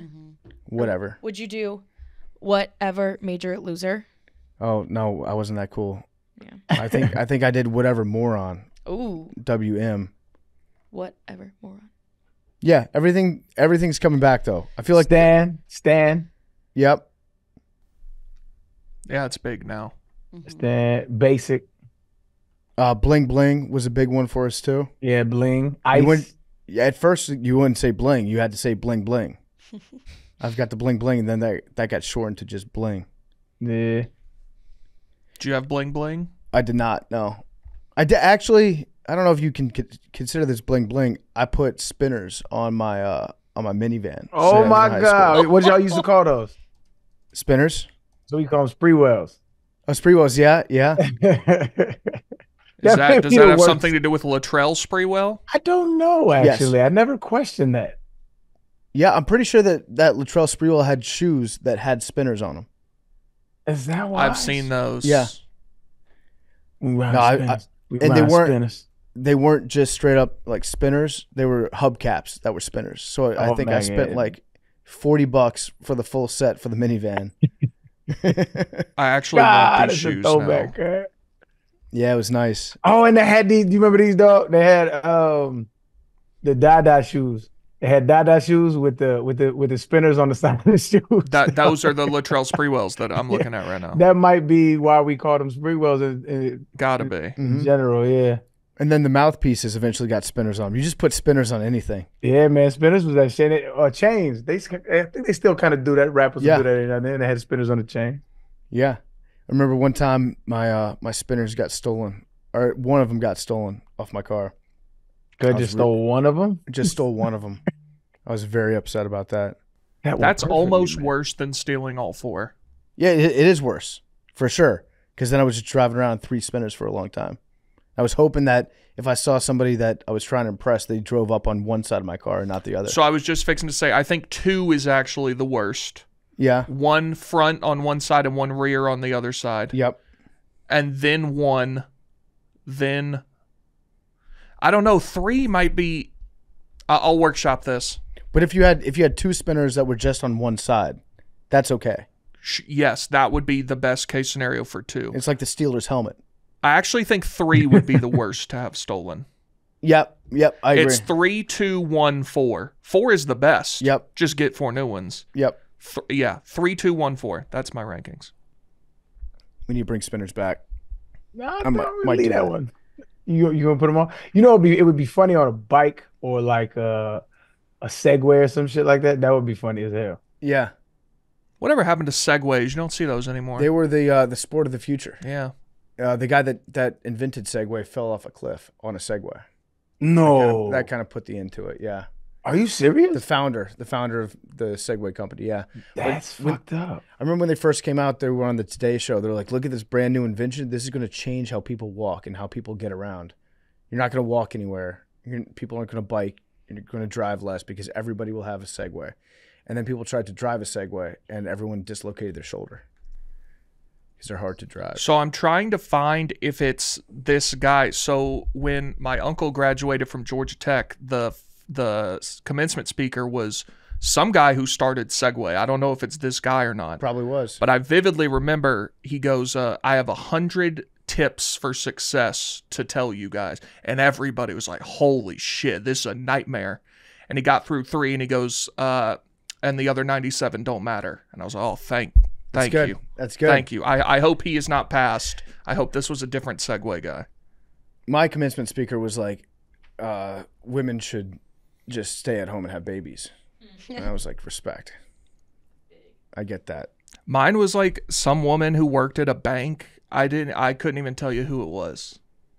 Just a banker? Yeah, I'd have to go back and find it, but Tennessee is too big of a school to not have a cool commencement speaker. well, it's by each college. So like mine was only the communication school. Arian, this article is fascinating. So 2012, Arian Foster gives Segways to his offensive lineman. Yeah, so everybody that was on O-line, I gave them a Segway. Them bitches was expensive. I think that whole thing cost me like 50 bands, bro. Yeah. It was just my way of giving back to the big fellas. I like that. Yeah. But like Segways were a little cooler back then, and they were really dope in our facilities because we had such long walks to like meetings and training table and then back to locker rooms and practice and stuff. So they let us ride Segways. It would save a lot of time. It was really dope. So how many people on your team were riding Segways? I think I had the first one. Yeah, I think I had the first one. And then after a while, they banned them because everybody ended up getting one. So I gave them all to the O-line. Then the D-line started getting them. And then I think some of the DBs got them. And then it was like traffic jams and people, it was definitely a liability because you don't want motherfuckers running into each other. So I think it only lasted like a season or two. They had to make an Arian Foster rule, no Segways. Yeah, shit. They did that in college too. I took one of my Pell Grant checks and I bought a moped. And the moped was so clutch because I don't know if you've ever. So we used to live in this place called Gibbs Hall, and if you had a class on Big T, notice we used to have classes on the hill. That's a long ass walk. If you have to wait for the T to come, right?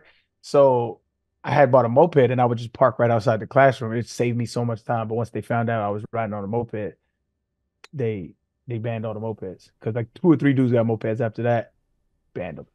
When I was in school, there were golf carts that would just drive around and pick up athletes and take them wherever they needed to go. Oh, well, we didn't have that luxury. No. Yeah. They were like, pick yourself up by your bootstraps, go to class. Sit in the front of the class. They used to send class checkers, dog. Could you imagine that? Going to college and like somebody coming in, checking on you to see if you're there. I used to hate that shit. Did you have to interact? Did your coach tell you, like, we sit in the front of the class, we dress nicely? Yeah, they tried to say all that, but nah, like, you went there to play football. Very few student athletes went there to actually learn. What was your favorite class that you took? One that you actually cared about? Philosophy.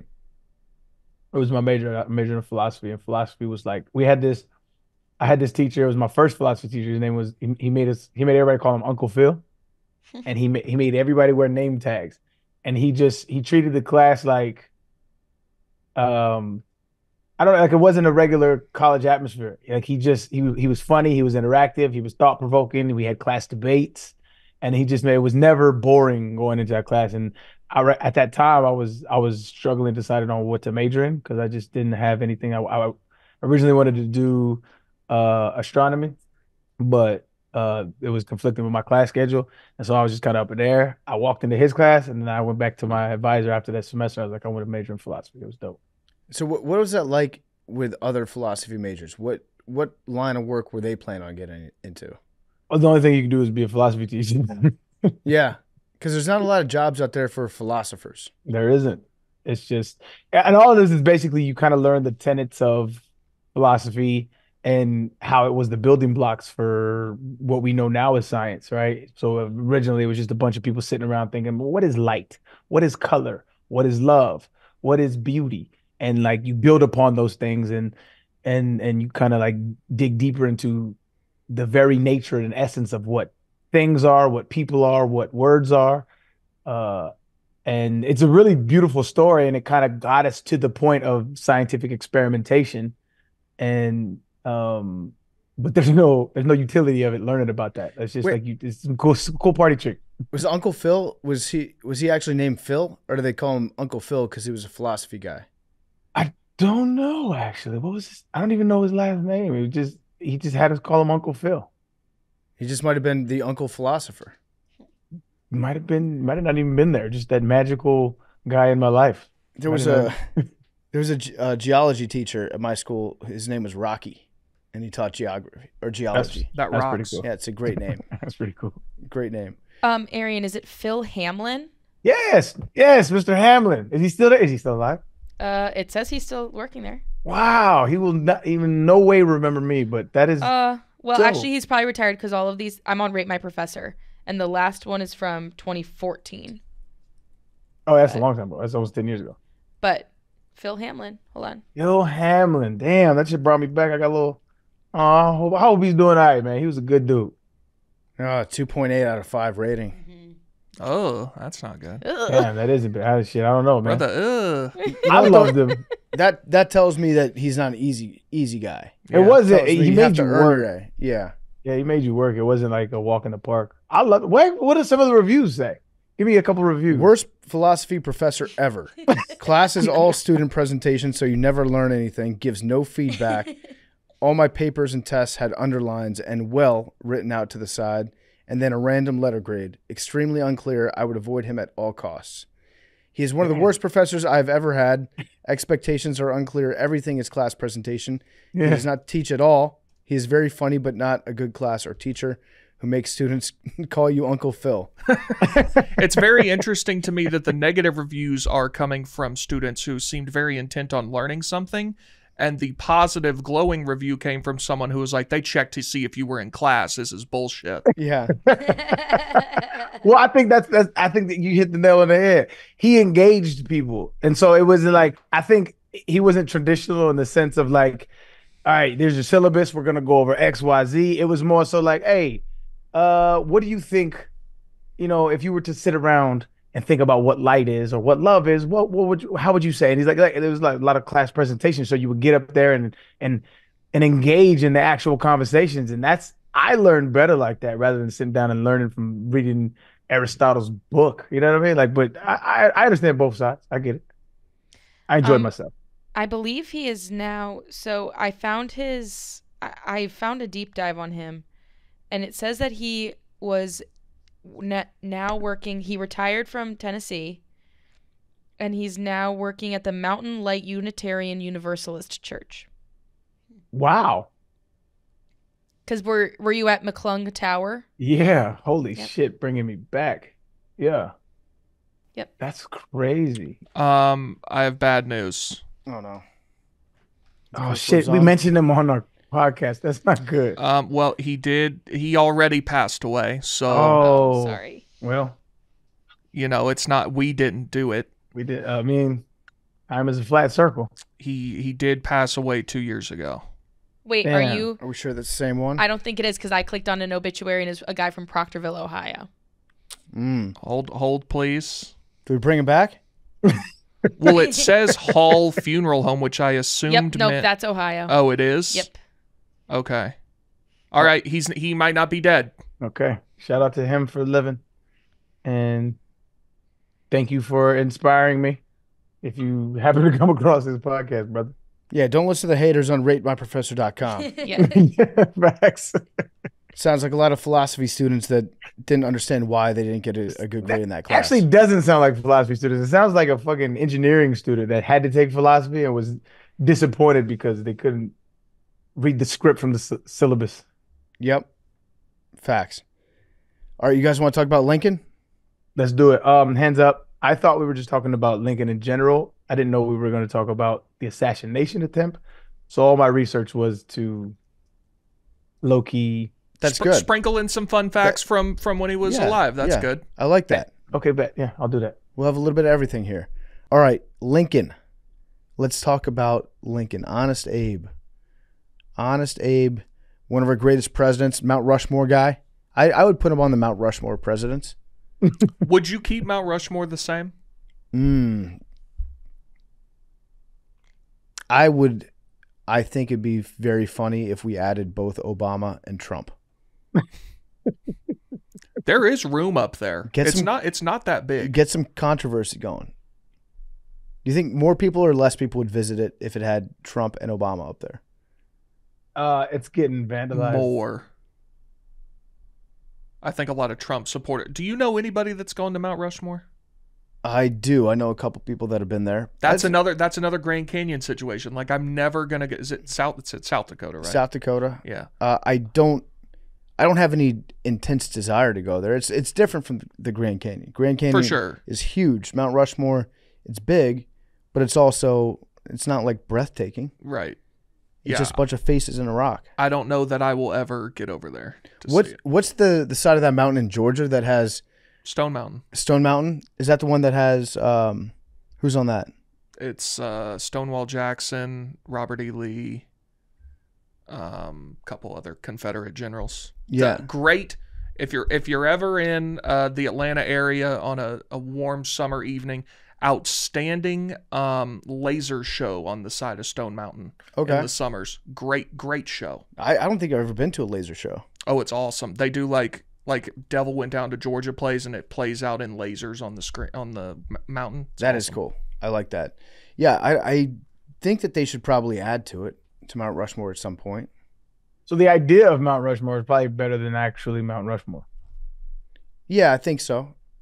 Because it's But then always if- like, who's your Mount Rushmore of whatever? Yeah, if you added to Mount Rushmore, then we'd have to change the Mount Rushmore argument. It'd be like top 5 or top 6. I mean, 4 is a weird place to stop it. I think 5 is a more universally accepted list option. Well, yeah, if you look at the presidents on Mount Rushmore, George Washington, first president, also general of the army that got us our independence. I think that's a well-deserved place for him. Thomas Jefferson, he wrote the Declaration of Independence. Pretty important guy, president. Invented a lot of stuff people say, but also I think he's kind of a fraud because he just stole other people's inventions. So I'd say that's probably a well-earned spot for him in the history of creating our country. And then Abraham Lincoln kept our country together, was president during the Civil War, may have been conspired against by the Confederacy, was assassinated. And then Teddy Roosevelt got it because of his dedication to the Park Service and establishing national parks. So that, to me, I like Teddy Roosevelt. I think he's definitely a unique president. Seems like a cool guy. He got shot one time before he gave a speech, and he just read the entire speech. And I think he kept a copy of the speech that has a bullet hole in it. I think you can go see it somewhere. Tough guy. But if you were to say which one of these is not like the other in terms of what they did for the country, I think Teddy is the odd man out. I agree. Yeah. No disrespect to Teddy. I like Teddy. I think he was Top 10 for sure. Yeah, I think he was a fun president. I would love to have a beer with Teddy Roosevelt. Who would you replace him with? I don't think I would replace him with anybody. But if you had to, because you said he's borderline top 4. Jimmy Carter. I don't know. Talk about impact. FDR. I would say either FDR or Obama. FDR for policy reasons and Obama for, I think it was impactful cultural moment given the history of the nation. And I'm not a huge Obama fan in general, but to go from a slave yielding society to having one of its descendants be a president, it's an important moment in the history of America. Yeah. You wouldn't put Little J on there? Little James Madison. Yeah. If they made him life size. If he was just like, if he was standing on top of George Washington's head like a bird. That'd be cool. That'd be very funny. JFK was our first Catholic president, represented a group of people that didn't feel like they had a voice in America for a while. LBJ did some interesting stuff, but also a lot of bad stuff. Pretty much any president you could say that about, probably. Yeah, yeah. Taft, I would like to see just a giant Taft off to the side. Got stuck in a bathtub. That's all anybody remembers about him. And he probably didn't actually get stuck in that bathtub. You think that's lore? I think it's lore. Much in the same way that Ty Cobb is remembered as a vile racist. Apparently, there's one biographer that absolutely hated Ty Cobb, and he wrote the book on Ty Cobb and exaggerated and even made up some stuff that Ty Cobb used to do that might not be true. But that's the first thing anybody thinks of when someone mentions Ty Cobb. Well, He was born in, I believe, South Georgia in the 1800s, so it wouldn't shock me. yeah, but he's presented as like a violent racist, right? Yeah. That's how you think of Ty Cobb. Apparently, that's not true. Just like apparently Taft might not have gotten stuck in that bathtub. Babe So Ruth was black. was he? Have we talked about that on this show? I think we've mentioned it. We've mentioned it. We never really talked. Yeah, I've heard no. this shit too. No, he's black. Was he? He was black. He wasn't like half black, half white. TBD, but there was actually a story about, I believe, Ty Cobb, who, Yeah. Did Ty Cobb hate him? yes. Okay, then yeah, he might have been black. No, yeah, I'll have to go find the story. That's good enough for me. Hey, hold on. Sidebar. I saw something about this, but I don't know much about baseball. They added the Negro League stats to the Major League Baseball stats. Correct. And so what did that all change? So like Josh Gibson, who played in the Negro Leagues, now is like the career leader in like a bunch of different categories. Oh, I bet you people are pissed, aren't they? He passed Ty Cobb in a bunch, I think. Oh no, rolling in his grave. There's so my initial reaction was that it's kind of a fucked up move if you think about it on MLB's part, because MLB was the reason why black people couldn't play in their league. Right. And they wouldn't let them compete, and then years later they're taking the stats of the Negro League, which was established because they weren't allowed in Major League Baseball, and now baseball is incorporating those, being like, look, Major League Baseball, we're a big tent community, not excluding anybody. This is important history, but it's kind of whitewashing their own past by incorporating those stats into their league. It's like, no, those players didn't play in your league because you wouldn't let them. Right. And now you're claiming all their stats and records.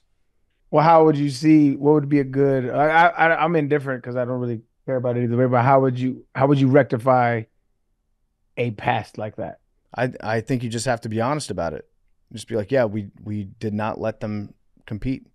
It was a shameful time in our history, and we did it. That's like, our organization did this, and it was bad, and here's why it was wrong. I also do think that it's good because it brings more visibility to some of the players that weren't allowed to compete. So you learn more about those individuals. You're like, oh, yeah, Josh Gibson, great baseball player. Satchel Paige, outstanding baseball player. That part of it is good.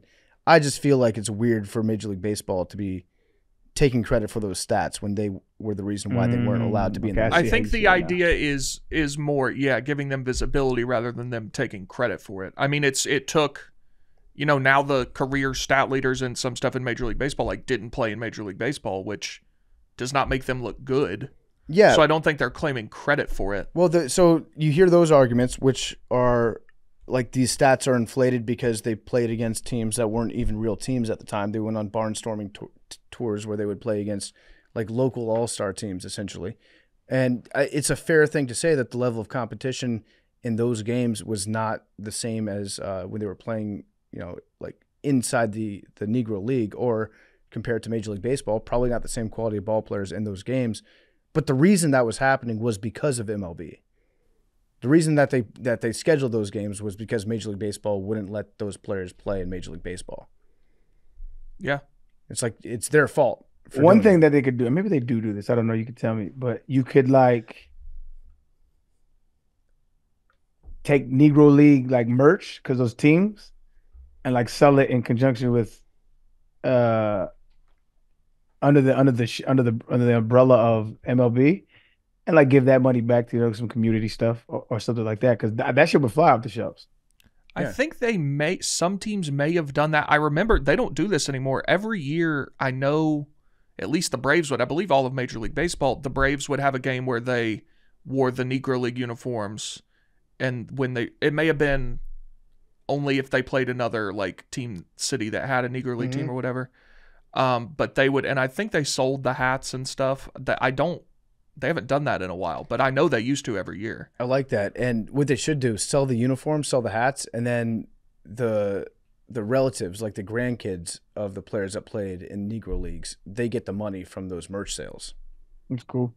That to me seems like it'd be a good way to work it out. Like a PSC do you want the Ty Cobb for story? reparations. Love it. I would like to know the Ty Cobb story. Fred Lieb, a sports writer, said Ty Cobb and Babe Ruth were supposed to share a cabin on a Georgia hunting trip, but Cobb refused. When asked why, Cobb allegedly said, "I've never bedded down with you can guess, and I'm not going to start now." Now, it does note there are differing opinions on the level to which Cobb was actually a racist, as you mentioned, but Babe Ruth was also, this is fucking insane. According to Ruth biographer Lee Montville, as a boy, Babe was called blank lips at the Baltimore orphanage and reformatory where he grew up. Okay. Although, do we have any other evidence besides Ty Cobb hating him? So there are some pictures where he appears to have some darker complexion. Okay. Like this. And then someone said that's what that would look like colorized. I feel like if Babe Ruth was black, he would not have been allowed to play in Major League Baseball. The fact that he was playing on the Yankees at the time tells me that. What do you think? Everybody was just looking the other way, being There's like, just some interesting circumstantial evidence. okay. I'm willing to hear it out. We'll never know. Well, you could do some DNA testing on his great grandchildren. Yeah, I don't know. I've never actually looked into the evidence of it, but I've heard that rumor before. I'm Oh, gonna and then look into the other, again, very circumstantial, but he allegedly was very attracted to black women. it. Okay. That was the other part of it. Yeah, that might be the least convincing. Right. I mean, so the fact that he played for the Yankees, I feel like they would have said something. I feel like he had to be at least white presenting. Yeah. Like if he was black, it was not overt. Mm-hmm. But there's just some interesting stuff out there. Who are the other all-time home run leaders? Hank Aaron, Yep. Barry Bonds, but that's fake. No, it's real. Why is it happened. fake? Because he did steroids and he broke a record that is not only the most important record in baseball, a very important cultural moment in America. And Barry Bonds just cheated to break it, and it's fake. But anyway, so it's Barry Bonds, Hank Aaron. Sammy Sosa's up there. He's up there. He's not top like 5, I don't think. Let's see. Who's 3? Is Pujols 3? And then Babe Ruth? And then A-Rod? That's a wild name. It's cool because he's a sports like legend, but like if you just had a baby and just named him Babe, Yeah. or would that's probably not his real Was name. it? His name was His name is George. George Herman Ruth. Oh, okay, that makes sense. All right. All right, so we've got Barry Bonds, Hank Aaron, Babe Ruth, Albert Pujols, Alex Rodriguez, Willie Mays, Ken Griffey Jr., Jim Thome, number 8, Sammy Sosa is number 9. So out of those 9, he's there are two white guys, Jim Thome and maybe Babe Ruth. It's interesting actually. It is. Oh, and then number 10 is Frank Robinson. Damn, I forgot about Frank. Won MVP in both leagues. All right, so Abraham Lincoln. Let's talk about him. Aaron, what do you know about his Abraham Lincoln. Abraham Lincoln, his upbringing, his rise to prominence? He was a really good wrestler. I know that. I don't know much about like his. I knew he suffered a lot of loss when he was younger. I think his mother died. That affected him. He ended up getting really close with his stepmother. And he was close with his sister because he saw so much of his mother in her.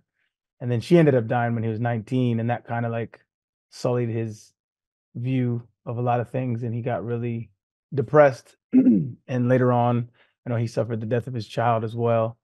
So he was kind of like teetering on the brink of depression, and finally said, "You either going to die miserable or march towards happiness," and he chose to march towards happiness. So I don't know much about his like upbringing and stuff like that. That's not the part of the research that I did, but I just did a lot of. I know he liked to. He is, I guess, heralded as an abolitionist. I don't know if many historians would agree with that, but that's like the narrative that you hear of I was about to say Babe Ruth, of Abraham Lincoln, is like he was an abolitionist and he wanted to free the slaves. And I think the story is a little bit more complicated than that. And it's a little bit more nuanced. And when I was younger, growing up in like a very pro-black household, it was known that he was a white supremacist, and kind of like reading about him and understanding him. Mm-hmm. Yeah, that was probably the case, but he did feel some kind of empathy towards slaves and black folks in general. He was against it, but did feel that there was a distinguished difference between white folks and black folks. And you know, you can go back and forth. You hear historians say he was an abolitionist, he wasn't an abolitionist. I think he was more so somebody who saw the economic advantages of getting rid of slavery, rather than doing it for moral reasons. I think he even wrote about that. He wrote it to, I forget the dude's name, who was a New York senator, who was saying he was quoted saying, if I have to, if every slave was freed and it wouldn't, if there was still slaves and I could save the Union, I would. And so it wasn't necessarily just about freeing the slaves. It was more so about saving the Union and the economic, um, uh, the subsequent economic uh, things that go with that. So that was more so the research that I did. I don't know if that's a good starting point to start with Abraham Lincoln, but I just know that is a big sticking point towards Abraham Lincoln and what we learned. I don't know what they're teaching in schools nowadays, but we learned like it was like the Emancipation Proclamation. Even that, I think, if you read it, it was more so it didn't abolish it. It was more so just in the southern states. Yeah, it freed the slaves in the South. Yeah, so it wasn't I think he gets like marketed as like an abolitionist, but I think his viewpoint was more nuanced to that, and he more so leaned towards. He was probably a little bit less of a more leftist than the times of what people viewed black folks as. Yeah, when he freed the slaves in the South, he did that hoping that they would join the uprising to help the North win the Civil War. Yeah, that was going on at the time. I think he probably did not believe in slavery, but I think that he was moderate in how he approached it and like the actions that he was taking. Where he didn't want to do like, okay, with the stroke of a pen, all the slaves are freed. We'll never do that again. I think he thought that would be there would be too many people in the South and the North that would disagree with that. So he was just like moderately taking small steps to achieve like a long-term goal. Agreed. I think that's the nuance that has to be taken into context, and to where it was like you see his tone change during the debates with Douglas. So like during the debates with Douglas, like he kind of takes a stance, and then he was getting attacked saying, "Oh, you're for abolition. You're for abolition. You want to free the slaves. You want to give them rights to votes." And he was like, "Listen, there's a distinct difference between the black man and the white man, and I will always recognize that. And I don't think there's ever going to be, there was always going to be an inferior versus superior dynamic between the white man and the black man. That's not what I'm saying. I'm just saying that the inalienable rights that the founders first talked about, if you start stripping them away arbitrarily by the lines that you draw, there's no guarantee that, and this is what he brilliantly did, was he was saying there's no guarantee that you're always going to be in the majority in the future. And so if you like look at the debates, he kind of structured it around like trying to wean people away from the idea that it's not necessarily just about slavery, it's about like the rights, the underlying inalienable rights. And if you start to strip them away, the foundation that you're standing on is very fragile. Mm-hmm. So speaking of the Babe Ruth debate, or the Babe Ruth, like some questions about his past and his race, there's some questions about Abraham Lincoln too. Some people think he was partially black. Yeah. Okay. At the time, the opposition to him, they would distribute pamphlets that referred to him as Abraham Africanus. And I don't know if that was because they saw him taking like a friendlier stance or a stance like more towards abolition than they were comfortable with. So they accused him of being either partially black, or like, why is this guy trying to fight so hard for black people? That doesn't make sense. So there were pamphlets and cartoons of him that kind of painted him in that light.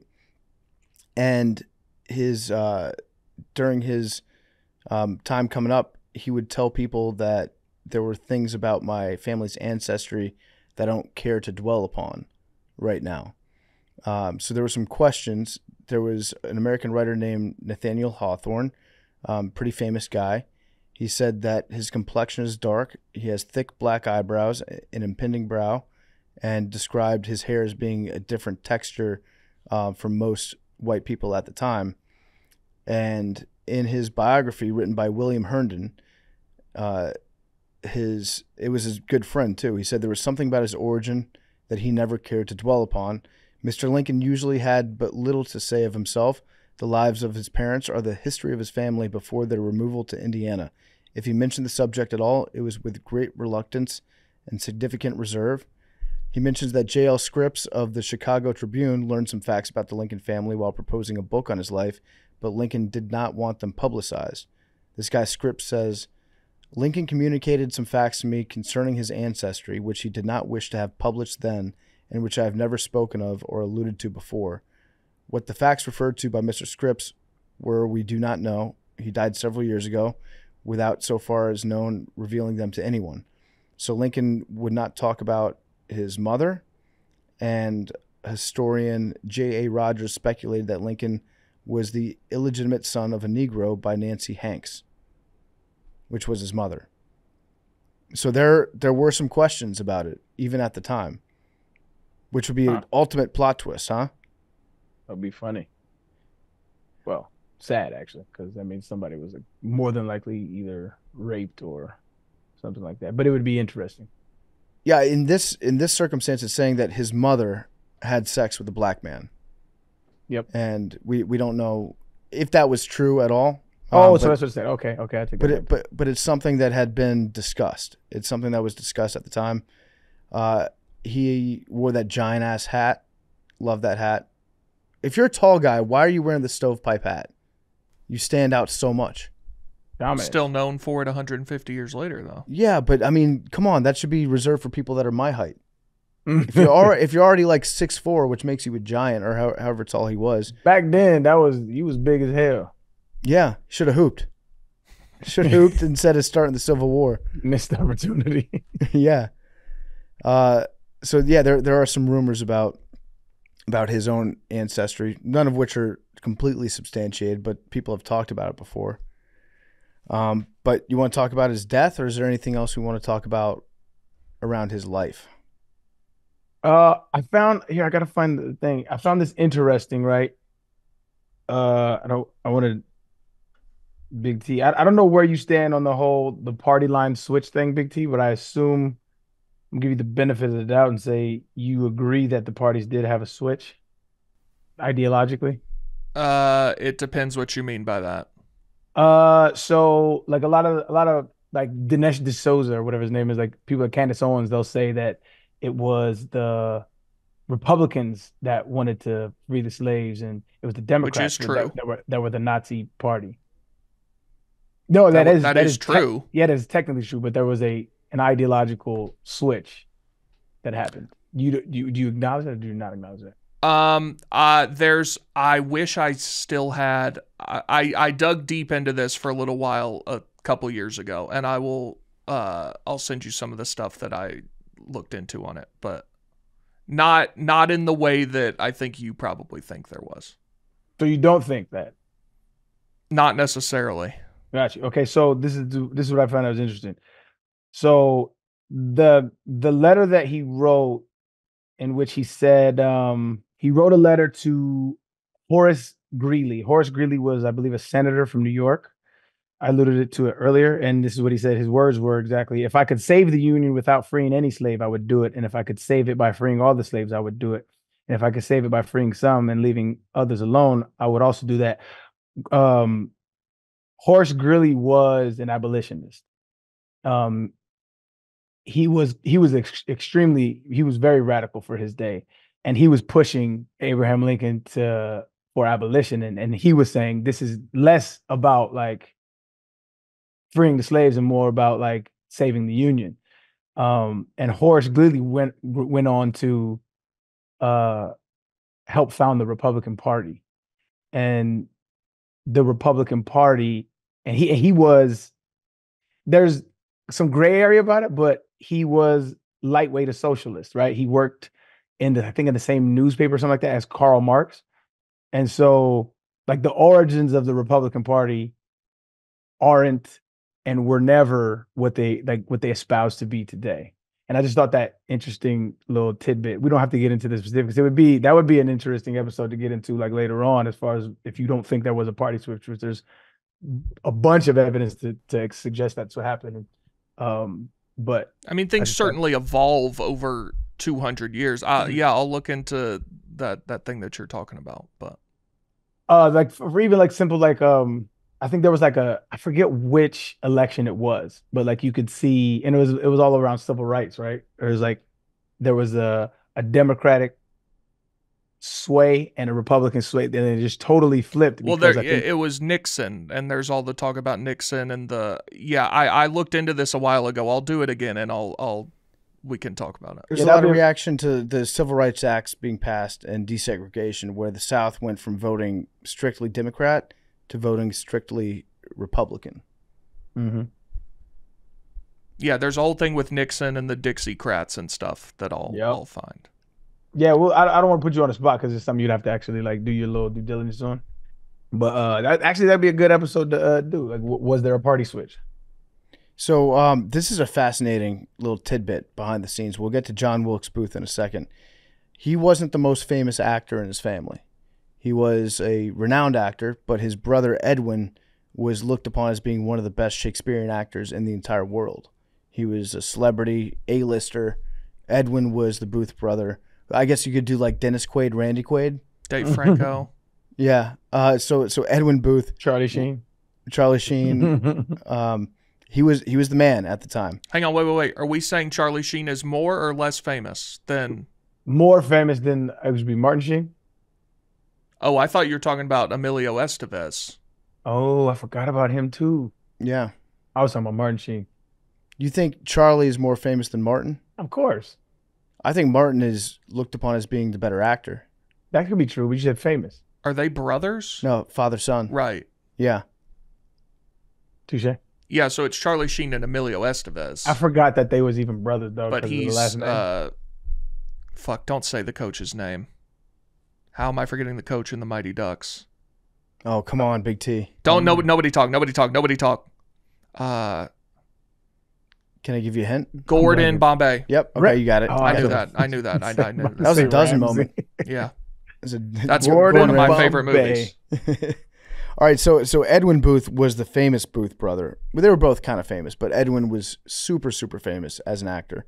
And Abraham Lincoln had a son, Robert. He was 20 years old at the time. He was a Harvard student, and he was waiting for a train. This was in Jersey City, New Jersey, during the Civil War. So prior to the assassination. There was a narrow space between the platform and the train car. There was some crowding, and I happened to be pressed by it. The train began to move. I was twisted off my feet and dropped, with feet downward into the open space, and was personally helpless. As the train lurched, coming close to crushing Robert, he felt someone tug his coat, vigorously seized it, as he later wrote, jerking him back up onto the platform and out of harm's way.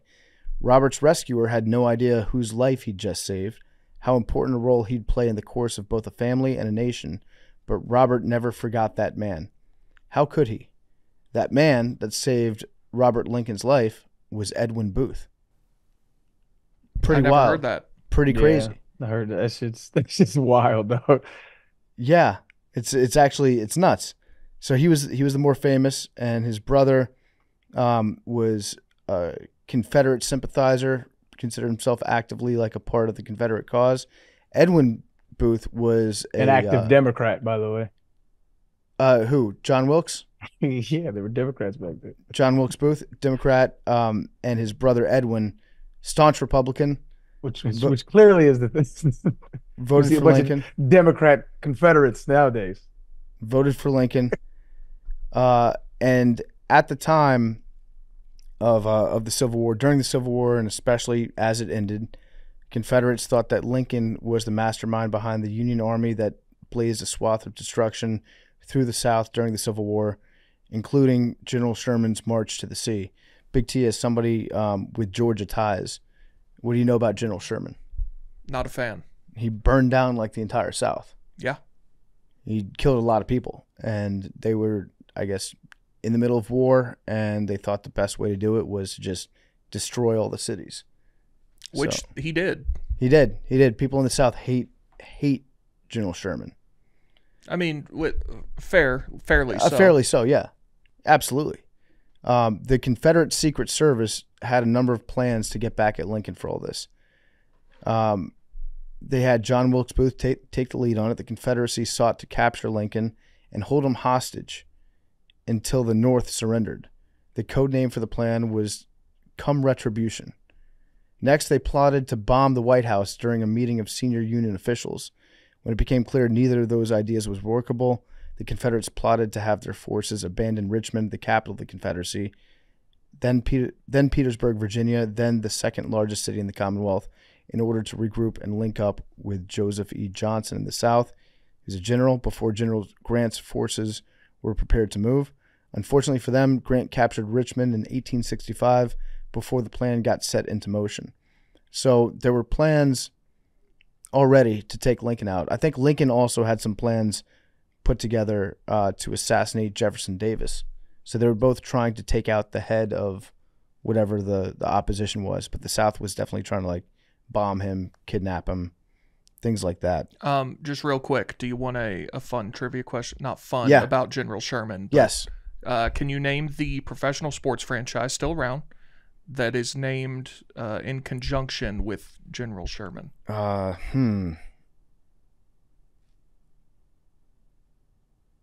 don't know.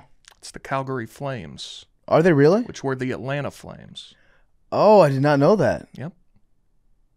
That's interesting. Yep. I've always wondered why Calgary gets the Flames. Yep. They were the Atlanta Flames. Sick logo the Atlanta Flames had.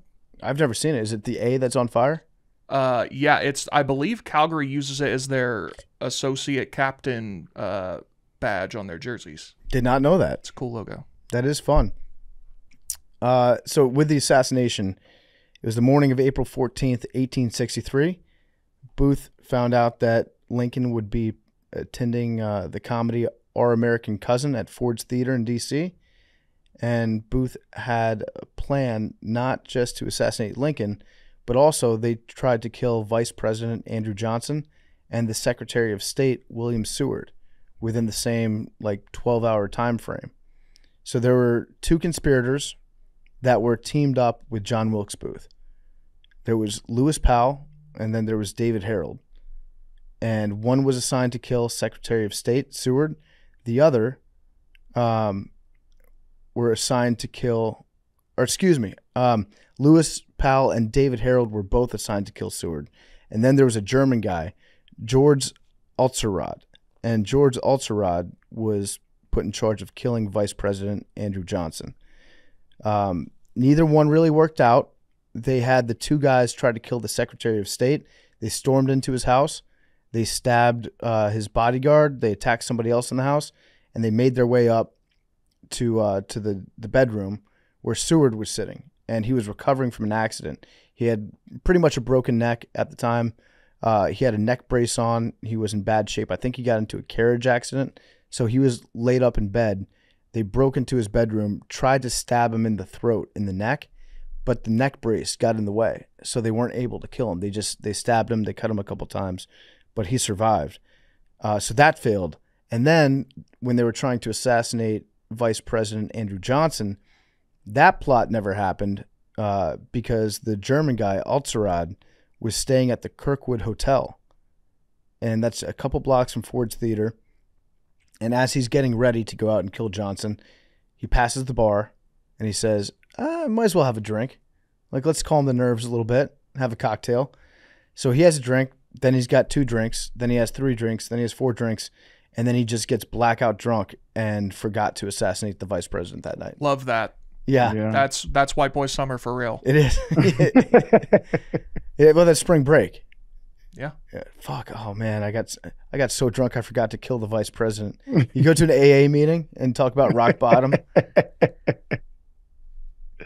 So yeah, it didn't work out for either one of those assassination attempts. But the idea was to take out the top 3 people that were in charge of the U.S. federal government, and then the South could continue their succession, even though they had lost the war at that point.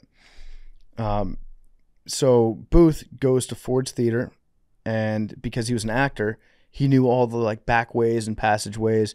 People in the theater knew exactly who he was, the people that worked there. So there was nothing unusual about John Wilkes Booth attending a play. They thought, oh, that's kind of cool. John Wilkes Booth is here. It must be, the president's here. It's a big event. So it makes total sense that another celebrity would be around for it. So he sneaks up and he pulls out his tiny little pistol, his little cute little Derringer, and he shoots the president in the back of the head. And then he jumped down from the balcony, landed on stage. Some people think that he shouted "Sic Semper Tyrannis." There's some other things. That part is like unclear. I thought that was pretty commonly accepted. It might not be. He had a whole speech planned out that he was going to give, and he thought that everyone would stand up and like applaud for him. But when he jumped down, he broke his leg. He broke his fibula, I believe. Some people say tibia too, so that part's a little bit unclear. But he was able to walk off or run off. So if it was a tibia fracture, he would not have been able to like run on it. But if it's fibula, you could still walk on that. It's just going to be painful. So he broke his leg after jumping down from the balcony, runs backstage, gets on a horse, starts to escape, and that started a 12-day chase. When they found out, obviously, they could interview people at the theater and be like, yeah, the guy that shot Lincoln, yeah, it's John Wilkes Booth. We all know John Wilkes Booth.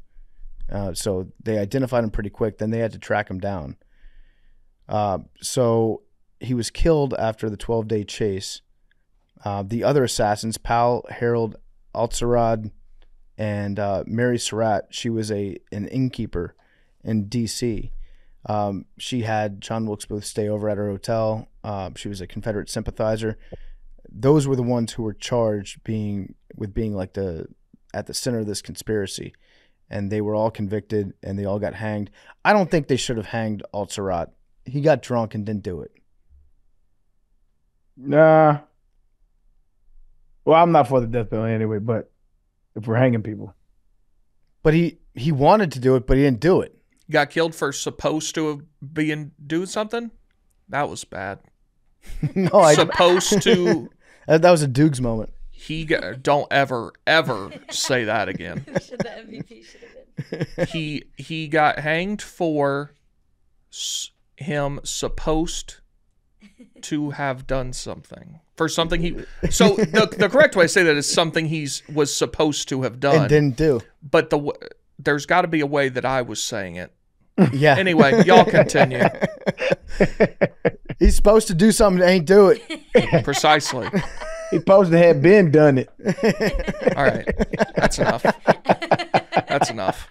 He didn't do it, and they hanged the man. He is supposed to have been done it a while ago, and He supposed to have been. sat around getting drunk. He's supposed to have been doing it tomorrow. Yeah, so this German dude, he got hanged. He didn't even kill the guy. You can't that's thought crime. Big T, back me up on this. That's thought crime. They're prosecuting his freedom of speech. The Union was the original meta. Yeah, his freedom of speech was used to like plan out the assassination of the vice president, but that doesn't harm anyone. It's true. Planning something out doesn't harm it until you actually also, do it. what proof did they have in 1865? That everyone else said? Yeah, because they said so? You could doctor up some evidence real good back in 1865 for sure. I would like to know what a trial was like back then. So these guys said so. Okay. Mm-hmm. I say I didn't. Also, Abraham Lincoln, big shut down of free speech guy. What did he do? He when a lot of people were criticizing his his administration for what he wanted to do, he shut down the Chicago Times, and editors were arrested, papers were closed, stuff like that. I didn't know that. Yeah. Tyrant. Yeah. So I looked up. I had never heard of anything that he yelled afterwards. This is just what few sources that I'm looking at look pretty legit. But he said, what you said is "Sic Semper Tyrannis."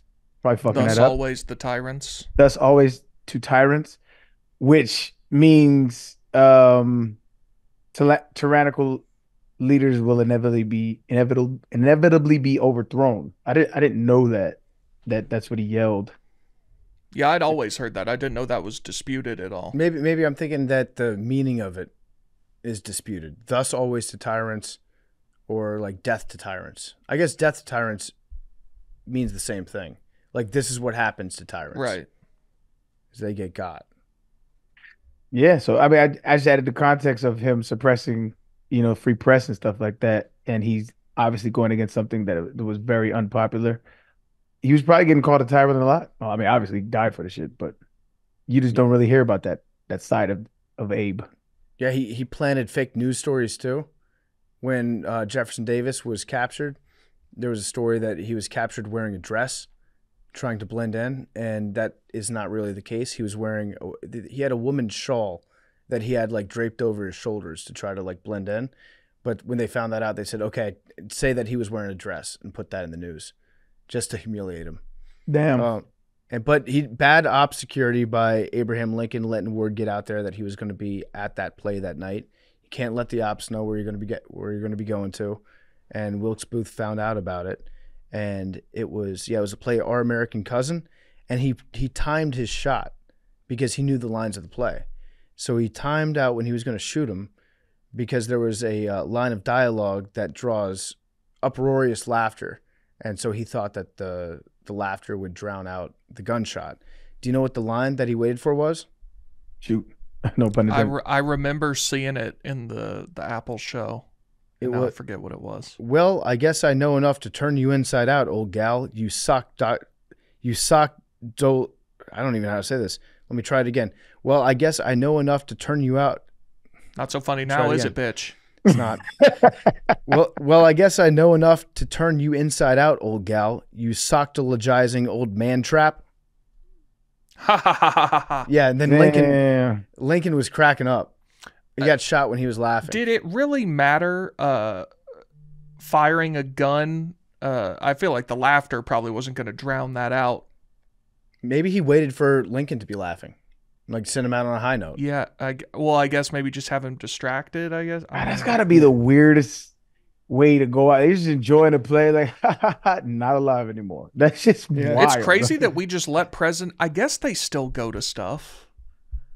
Yeah, they go to stuff, but it's super, super secured. Right, but like there are moments where there's definitely Secret Service around them and stuff, but they're, out in public. Yeah, I mean, if you hated Trump, you would just get tickets to every UFC event.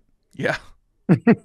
Right? Or I remember he was at the national championship game when it was LSU against Clemson, and he walked across the field there. He likes to go to sporting events. He's a sports fan. He does. Let's see, what was the Army Navy when he first got elected.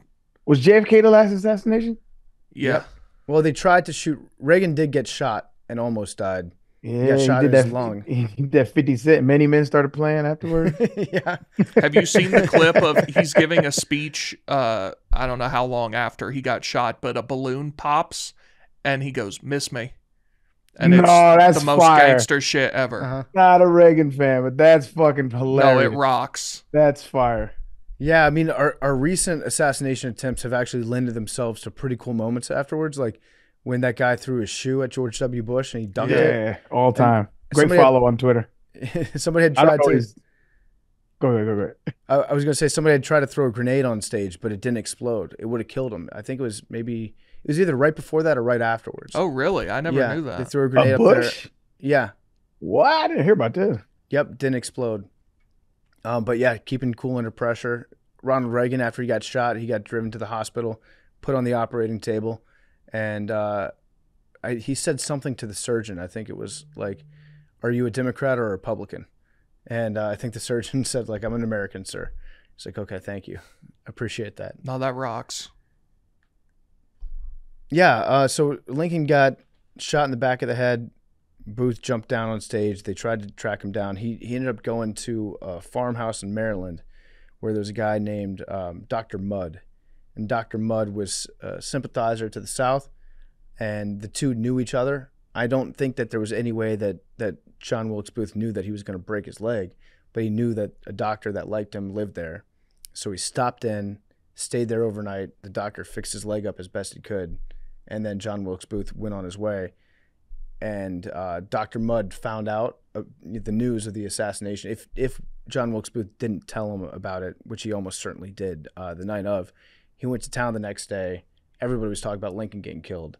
And then John Wilkes Booth was the one that did it. And I think his name was Howard Mudd. Dr. Mudd didn't. Samuel Mudd.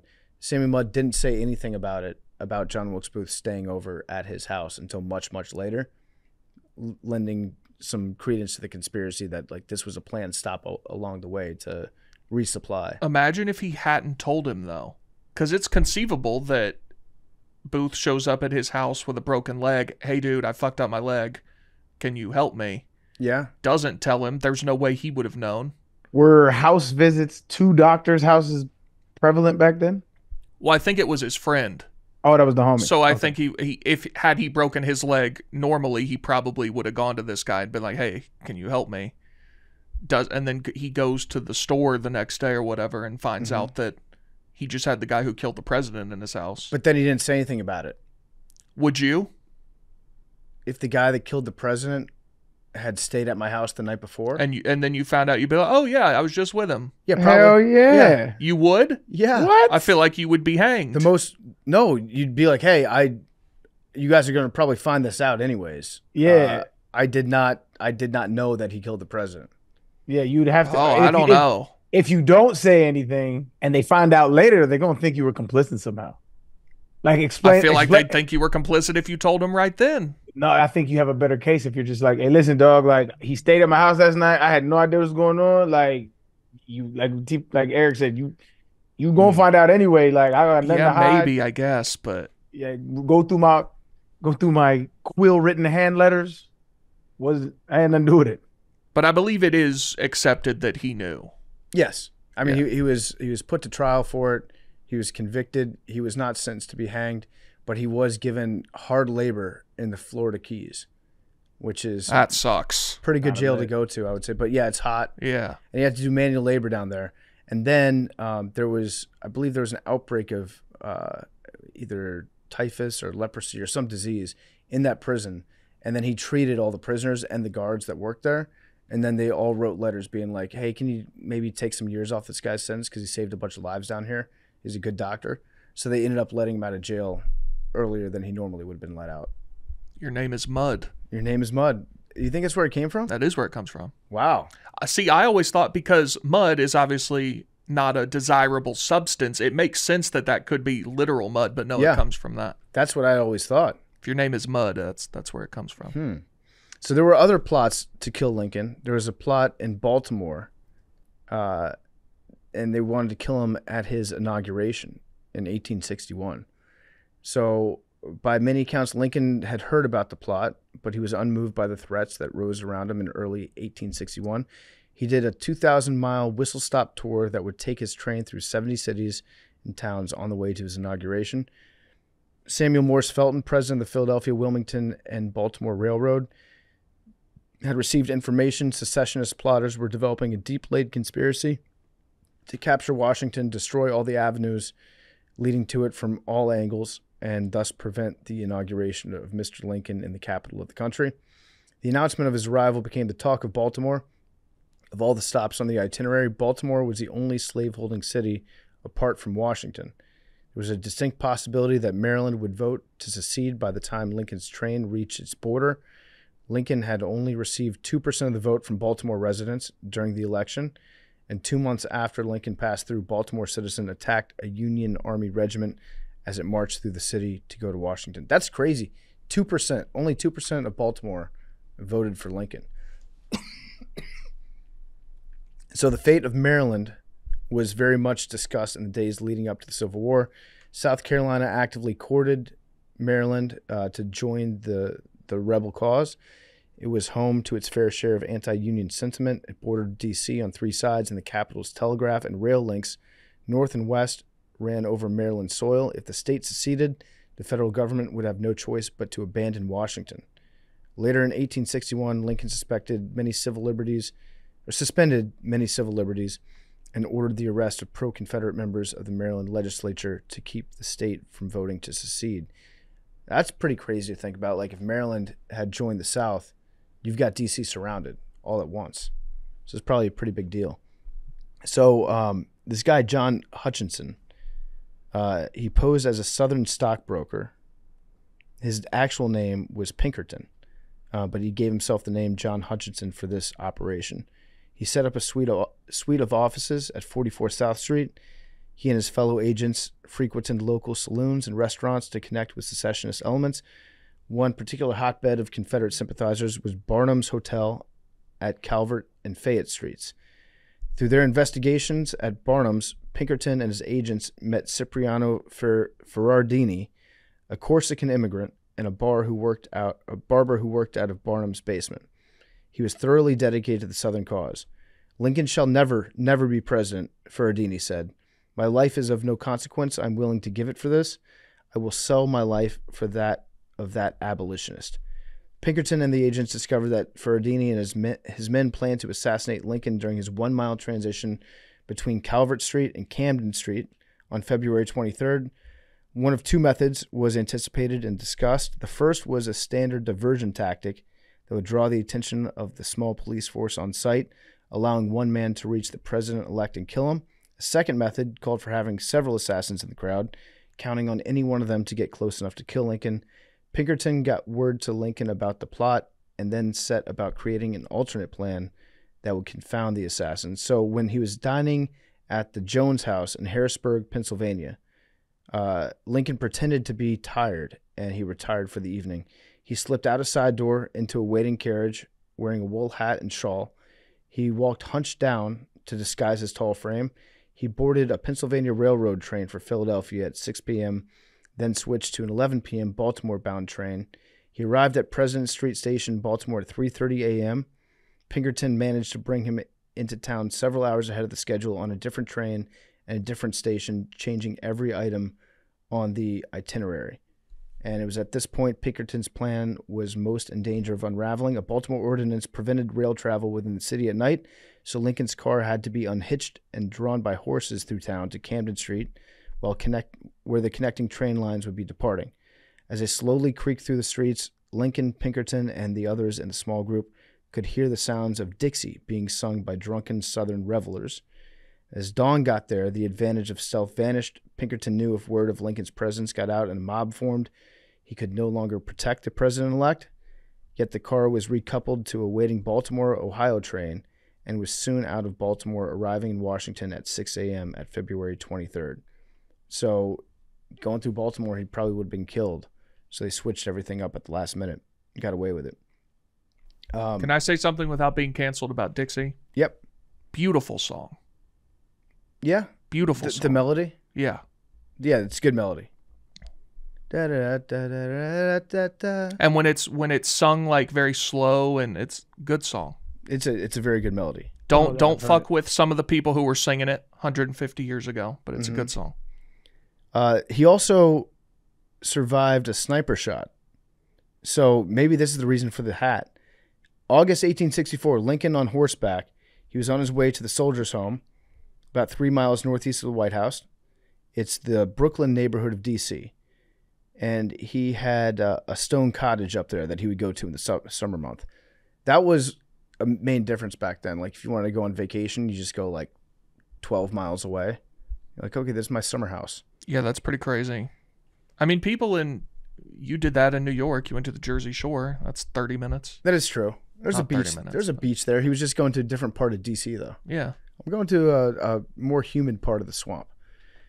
So as he's traveling up there, there was an assassin that was standing near the road, and he fired a shot, and it knocked the stovepipe hat off Lincoln's head. And they found the hat. They said there was a bullet hole through the crown, and there was people that said at the time that the hat saved Lincoln's life. That's probably true, that like if you have a big stovepipe hat, people aim at the hat, but like 90% of the hat doesn't have head inside of it. I feel like the Secret Service at this point was just really trash. Yeah. Who'd they have working this detail? No one. Also, the hat saving your life doesn't really make any sense because... It's not like it deflected the bullet. Right. I guess maybe it just it would have just hit nothing. It made you look bigger, and so you feel like you have more stuff to aim for. Yeah, I guess. But you just hit a part that doesn't have brain inside of it. What's the difference between an assassination and a murder? We've talked about this like a few years ago. Got to be important. Yeah, to very be important. assassinated.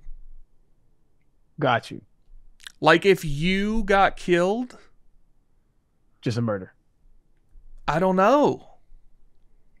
There would have to be some like ideological thing that you were doing that somebody disagreed with. Does it have to be political? An assassination? I feel like if Tom Hanks was killed, he was assassinated. You think so? I think if you're just at a certain level of importance. He reaches the level? I don't know, because it depends how... Was John Lennon assassinated? He was. I feel like definitely people have said that. Yeah. It does say that assassinations do not have to be politically charged, but most of them are. I want to reach that level one day where if I'm murdered, it's an assassin that did it. Although that also gives a lot of shine to the person that kills you. Yeah. They change from being a murderer to being an assassin. You know the name of everybody who's assassinated. They all have 3 names. I hadn't considered that. John Wilkes Booth, Lee Harvey Oswald. Who's the guy that killed Lee Harvey Oswald? Jack Ruby? Jack Ruby. Only 2. You're right. You know what you just said? He killed him. Didn't assassinate him. Interesting. That's true. Hold on. Who killed John Lennon? Oh. Don't know that guy's name. He's got 3 names, I bet. Look that shit I've up. seen where he got killed, though. Pull it up, Mark Jamie. David Chapman. Mark David Chapman. Damn. Hold on. That's We're on to actually something. crazy. We're on to CIA. something. John Wayne Gacy, not assassinations, but did kill a lot of people. Yeah, I think serial killers get 3 names too. And the boring answer is because there's more than one person named John Gacy. But like Ted Bundy. Yeah. I think 3 names is officially a red flag. If you got 3 names? It widens the percentage or the probability of you being a killer/assassin.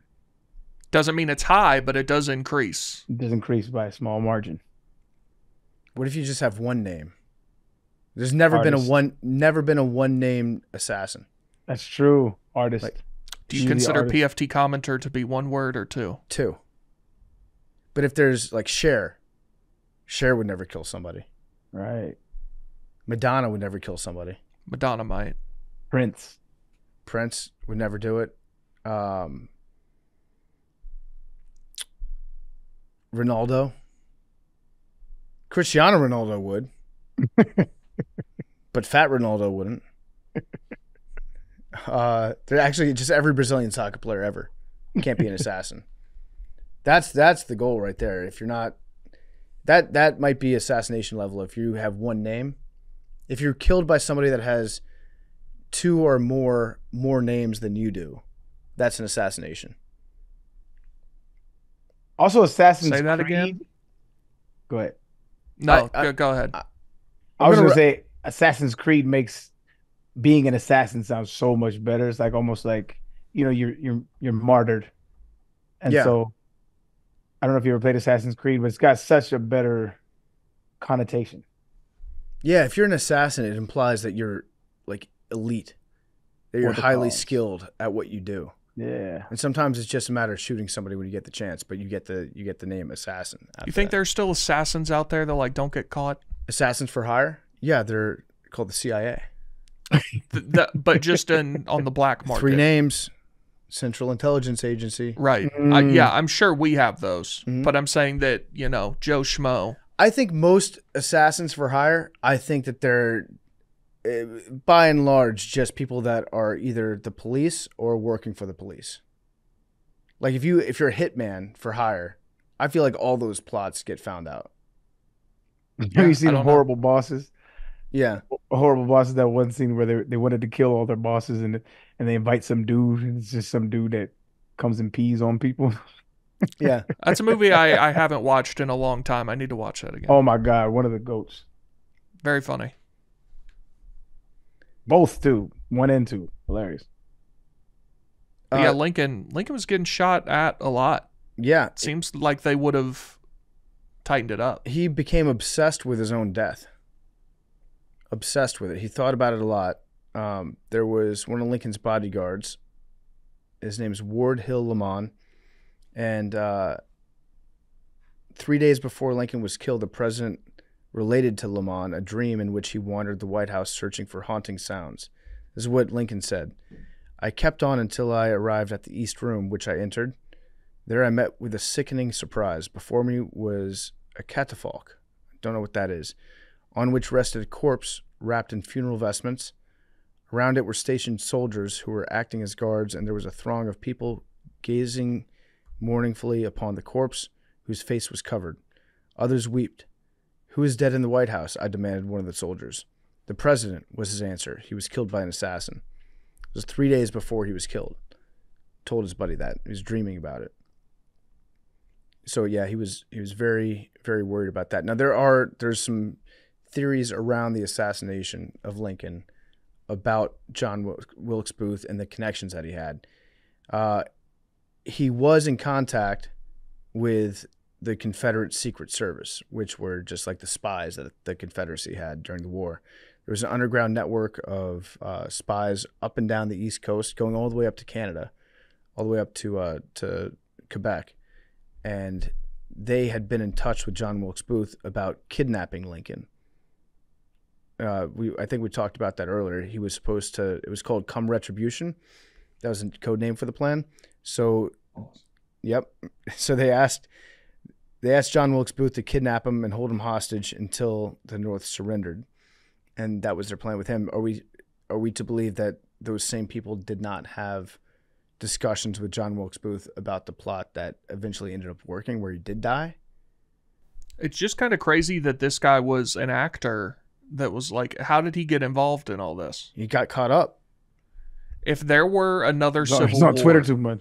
if there were another civil war today, Yeah. so the North and the South are divided, Okay. and each one had to conscript, let's say, 2 or 3 celebrities to hatch a plot. Mm-hmm. Who would you have on? Who would be good? John Wilkes Booth-esque characters. I think if you're the North, you get Who's the North? You get Matt Damon, Ben Affleck, Casey Affleck. That's okay. That's a strong That whole group, crew yeah. together from Boston, because I feel like they've been close friends since they were little. So even though they're massive celebrities, they're boys that can keep a secret amongst themselves. Okay. You get them together. I'm trying to think for the South. Who we get. Who's cuz that's always he be talking that shit. Is it Clint YSL. Eastwood? Oh yeah, but he's California. Well, that's not Clint Eastwood. Then it's the other dude who he's an older cat. He's always Talking all John that Wilkes Voight or whatever. John Or Voight. John Voight. John Yeah. Wilkes Voight. Yeah, John that dude. Voight would absolutely sign up to fuck up the North. Yes, he Facts. would, was a fact. for sure. But yeah, if you just got YSL and you were just like, hey, you represent the South right now, I feel like they can take care of most things. That's actually good. So it's catafalque, and it's like it's basically just a casket, a fancy casket. Okay, What is? that's what Lincoln was resting upon in his dream. Yeah, he was in a fancy casket. It's like if you go into like, I don't know, you know how they have like those royal funerals, or like if somebody really important dies and you go up and it's just this big grand presentation of his casket. So yeah, there's some other theories about John Wilkes Booth and how he became radicalized and who he was talking to. Real quick, do we know the reason as to why they changed from A, let's kidnap him, to A, pop him in the head?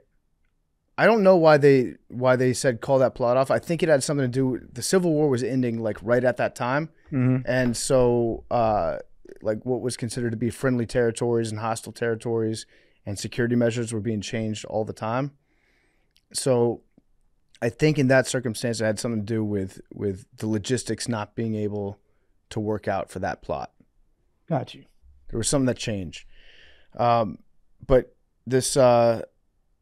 The plot didn't go through, but he was still in touch with the members of the Confederate Secret Service, and because he was killed in the shootout in a barn, it became very hard to prove what he was saying and what communications he was having. They did find his diary, so he kept a diary where he wrote down things, not everything, but certainly lets you connect a couple dots. There's also a conspiracy that there were pages that were torn out of his diary. And some people think that Stanton, who is the Secretary of War and one of Lincoln's closest friends, they think that he tore the pages out because there were things in there that implicated him in setting up the assassination. And you know who had them? Who's that? The Gates family. Oh, really? You don't know what I'm talking about? Oh, no, National Treasure. That's the start to one of the greatest movies ever made. Facts, bro.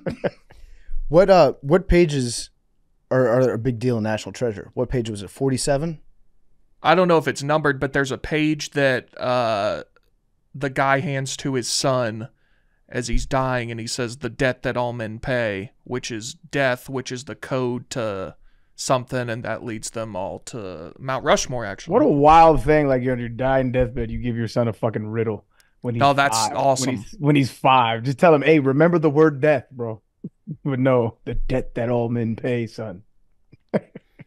So this guy Stanton, the theory was that he hired Booth to kidnap Lincoln to stop him from carrying out the Reconstruction policies, because he thought that the South should be burned to the ground and essentially destroyed. That's what Stanton thought.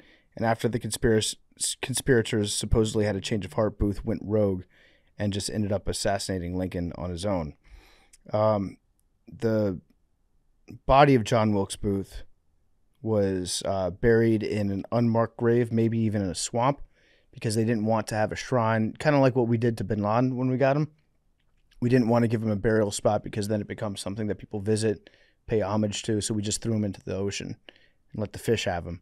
But they did a similar thing to John Wilkes Booth, where they just tossed him into a swamp. But that also started conspiracies, which was that the body that was in the swamp was not actually John Wilkes Booth, but a prisoner of war named James William Boyd. The claim is that Booth managed to escape, and Stanton covered up the true identity of the dead body to prevent Booth from being lionized as a Confederate hero in the South, and that since he had something to do with it, he was implicated in John Wilkes Booth's diary, and so when he recovered the diary, he tore a bunch of pages out and threw them all away. That is, some people say it's bullshit, but it is a theory that's out there. There are missing pages. Does any of y'all write in? Any of y'all have a diary? Nope. Mad Dog does. Mm-hmm. Well, I have a journal. That'd be a diary. Yeah. How's that going? You keeping it up? I have. Why? Wait. Why? Yeah. Oh, is it just your burner account? No, it's no, it's like a physical one. I write in it every night. It has prompts. Do you are there things that you withhold from your diary? Not really. You just let it all fly? Yeah, I mean, if I can't let it fly in my journal, where am I going to let it fly? Have any of our names ever come up in the journal? Not your names, no. Mm. Damn, we ain't even important enough to make the journal? Well, you're not like. It's not that you're not important enough. You guys don't cause me like angst or. Right, that's what I was wondering Anxieties. if somebody here had like pissed her off bad enough. Oh, No. it's just a roasting session. You just go to sleep. I told you, No. sneaky Maddie, bro. She said none of you guys. Right before she go to sleep, she just roast everybody in her life is pissing her off. I picked up on that, which did imply there are other employees Mm-hmm. whose names are in the missing pages. Yeah. No, no. I think I know one. Or it'll be like one side, I do it every night. One side of the page is like prompts. It'll be like, what's one thing that made you happy today? Or like, stuff like that. And then the other side's free. So like you can write whatever you want. So sometimes I like write my grocery list. I tell you what, And didn't sometimes make me I happy write, like, today. Yeah. Or sometimes I'll be mad or I'll be happy and I'll be like, you should remember this day. That's Just pretty depends. wholesome. What a wholesome way to go to sleep. Yeah. It's nice. It like calms me down at night. Do you have something that makes you happy every day? Pretty much. I mean, That seems exhausting. most days. To be this happy. Don't you? I I'm mean, like he's a got pretty time. happy. I mean, you've known me for 3 years. I'm a pretty like happy person. Yeah, it's just some days like are just normal. Like, Well, some days. there's no good, no bad. It's just Yeah. Well, My like yeah, exactly. my journal has like a little thing where it's like how like the hospital things where it's like on a scale of 1 to 10 and it has the faces like what your pain level is. It's like what was your emotional levels today? What was your physical levels? Sometimes I'm like I don't know. I didn't really have like a physical. I didn't like feel anything physically today. Like normal. so wholesome. Do you have like pajamas, like set clothes that you wear that are Yes. pajamas? See, yeah, like you go to bed so wholesomely where it's just like I just have like the old basketball shorts. Oh, I have like 10 pairs of matching set pajamas. Yeah, I think you go to bed like how I envision people go to bed like in like sitcoms. Oh, Where you have a little 1,000%. nightlight and you pull the fucking thing down. I have a lamp on my bedside table, and then I like last night I went to bed at 10:30, and I make my bed every night. I untuck one corner of my bed. I slide in so like my covers don't get messed up. Wait, you make your bed at night? No. In the morning. But then Okay. I get in, and then it's like you can barely see I'm in there because the rest of the bed is still made. And then That sounds like the coziest way to go to sleep ever. it's awesome. And then I turn on. So when I moved to Chicago, I got a TV in my room for like the first time in my whole life, and that's like the greatest gift God can bestow. That's upon a wild. person. That It's not even in amazing. college. No, I never had like a space for it in college, but now I do. What about when you lived in New York? I mean, you lived in New York too. I'm not. There's no TV room. Well, I only had one room, so I by default had a TV in my room. Well, yeah, but I did it. Big So- T had a stove in his room. Yeah. Yeah. Yeah. You had everything in your room, but I didn't have a TV in my room, so now I turn on my show that I'm watching, and then I put it on a 30-minute sleep timer, so then it turns off. 30 minutes? Holy I've- shit. That's crazy short. You really go to bed how you're supposed to. Like, Yeah. Or like a model I- citizen, dog. She's got a nightcap on, I have a starts candle. snoring, and it goes up and down in the air. I hit the pillow. I'm asleep in 5 minutes. I wake up 3 or 4 times a week with my AirPods still in my ears and a TikTok that's been playing for 2 hours. So I do. So I had a really bad habit. This is why I act like this. I have had my whole life a really, really bad habit of falling asleep not ready for bed in my jeans with the lights on, makeup on, whole deal. And again, when I moved to Chicago, like TJ lost a bunch of weight when he moved to Chicago. I decided I was going to get my sleep routine in check. So now I'll just get ready for bed super early so I don't get too tired to do my nighttime routine. Mm-hmm. So like Congrats. I used That to takes just discipline, like man. I used to just like fall asleep with my lights on, and now that I'm paying my own electric bill, I don't want to do that anymore. So I just get my shit in order. And so I got into bed at 9:30 yesterday. I just was done with my day. And then That's I get in bed and I can watch TV. That's the other thing. Before I would want to watch TV or whatever, so I'd have to be in the living room, and then I would fall asleep on the couch with the TikTok playing. But now I can be in bed and do that, so I can just get ready for bed. Call that sleep hygiene. Yeah. Well, and then literally last night I tweeted and speaking of sleep hygiene, and I was like, I can't believe Jake Malasek will never know this feeling of like taking a nice hot shower, getting nice pajamas on, and like getting into bed because he's dirty That all guy. the time. Who's Jake Just- Malasek? Oh, We've Aaron. talked about him. He's a guy who works here who doesn't use soap. Oh, yeah, you said that before. Okay. He He's gonna only kill me for showers saying with water. Yeah. And he's like, I'm clean. You're not. Yeah, it's insane. I'm still convinced he's trolling. Well, did you hear the other thing that he does now too? Yes. Yeah. What?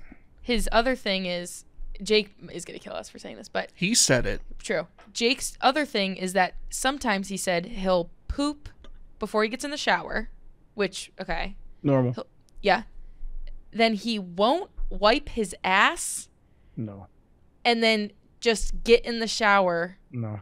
the shower ho- that he doesn't use soap in, No. and just let water do the work. Nah, he got to be trolling, bro. That's. I don't think it. Why would He's you not. make yourself That look shit- this bad? I don't know, man. I've seen weirder things, man. But I literally was like cozied up in bed last night watching The Righteous Gemstones, and I was like, God, Jake literally does not know this feeling. Like, he You does can not go know the feeling of clean Into the in shower bed. with a swamp Mhm. booty. That's crazy. Yeah. And he like does it on purpose. He's like, yeah, I'll just let the water do the work. Nah, Oh, that's, God. that's a wild. That's a wild. Let boy, the right? water do the work. That's a crazy way He's to gonna put die of dysentery. Probably like many of Lincoln's compatriots. Yeah. Oh, did you know that Ulysses S. Grant and his wife, they were supposed to go to the play that night, and they turned down the offer at the last minute to leave town, and the reason why they did was Ulysses S. Grant's wife hated hanging out with Mary Todd because she was such a bummer. That's hilarious. I think we can all empathize with that. Like, oh, your person doesn't like hanging out with this woman, well then we're not going to go. he for sure would have killed Grant too, right? I think if you see Grant there, Oh, you already got the gun in your hand. right. Who do you shoot first though? Because what if something happens? You got to shoot Lincoln first, Lincoln first, yeah. and then if you have time, Yeah. you kill But Grant. what are the chances of getting 2 gunshots off then? Yeah, like how hard could it be to get 2 gunshots With their off? tiny little pistols. Took forever to reload. You gotta have a dagger. There was only one bullet in the gun? I believe so. I think that's the type of gun that it was. She was like a super, his wife, she was like a super, like she spent all kinds of money on like random shit and like clothes and stuff. Like, so she was like a super shopper. So annoying. Hey, I could imagine why people didn't want to hang out with her. Like she has a, like, let's see, she had $27,000 in debt. What's $27,000 back then? Probably a grip. A lot. That's a lot of clothes. Maybe Lincoln was behind the whole plot. He's like, please get me out of this. Just kill me.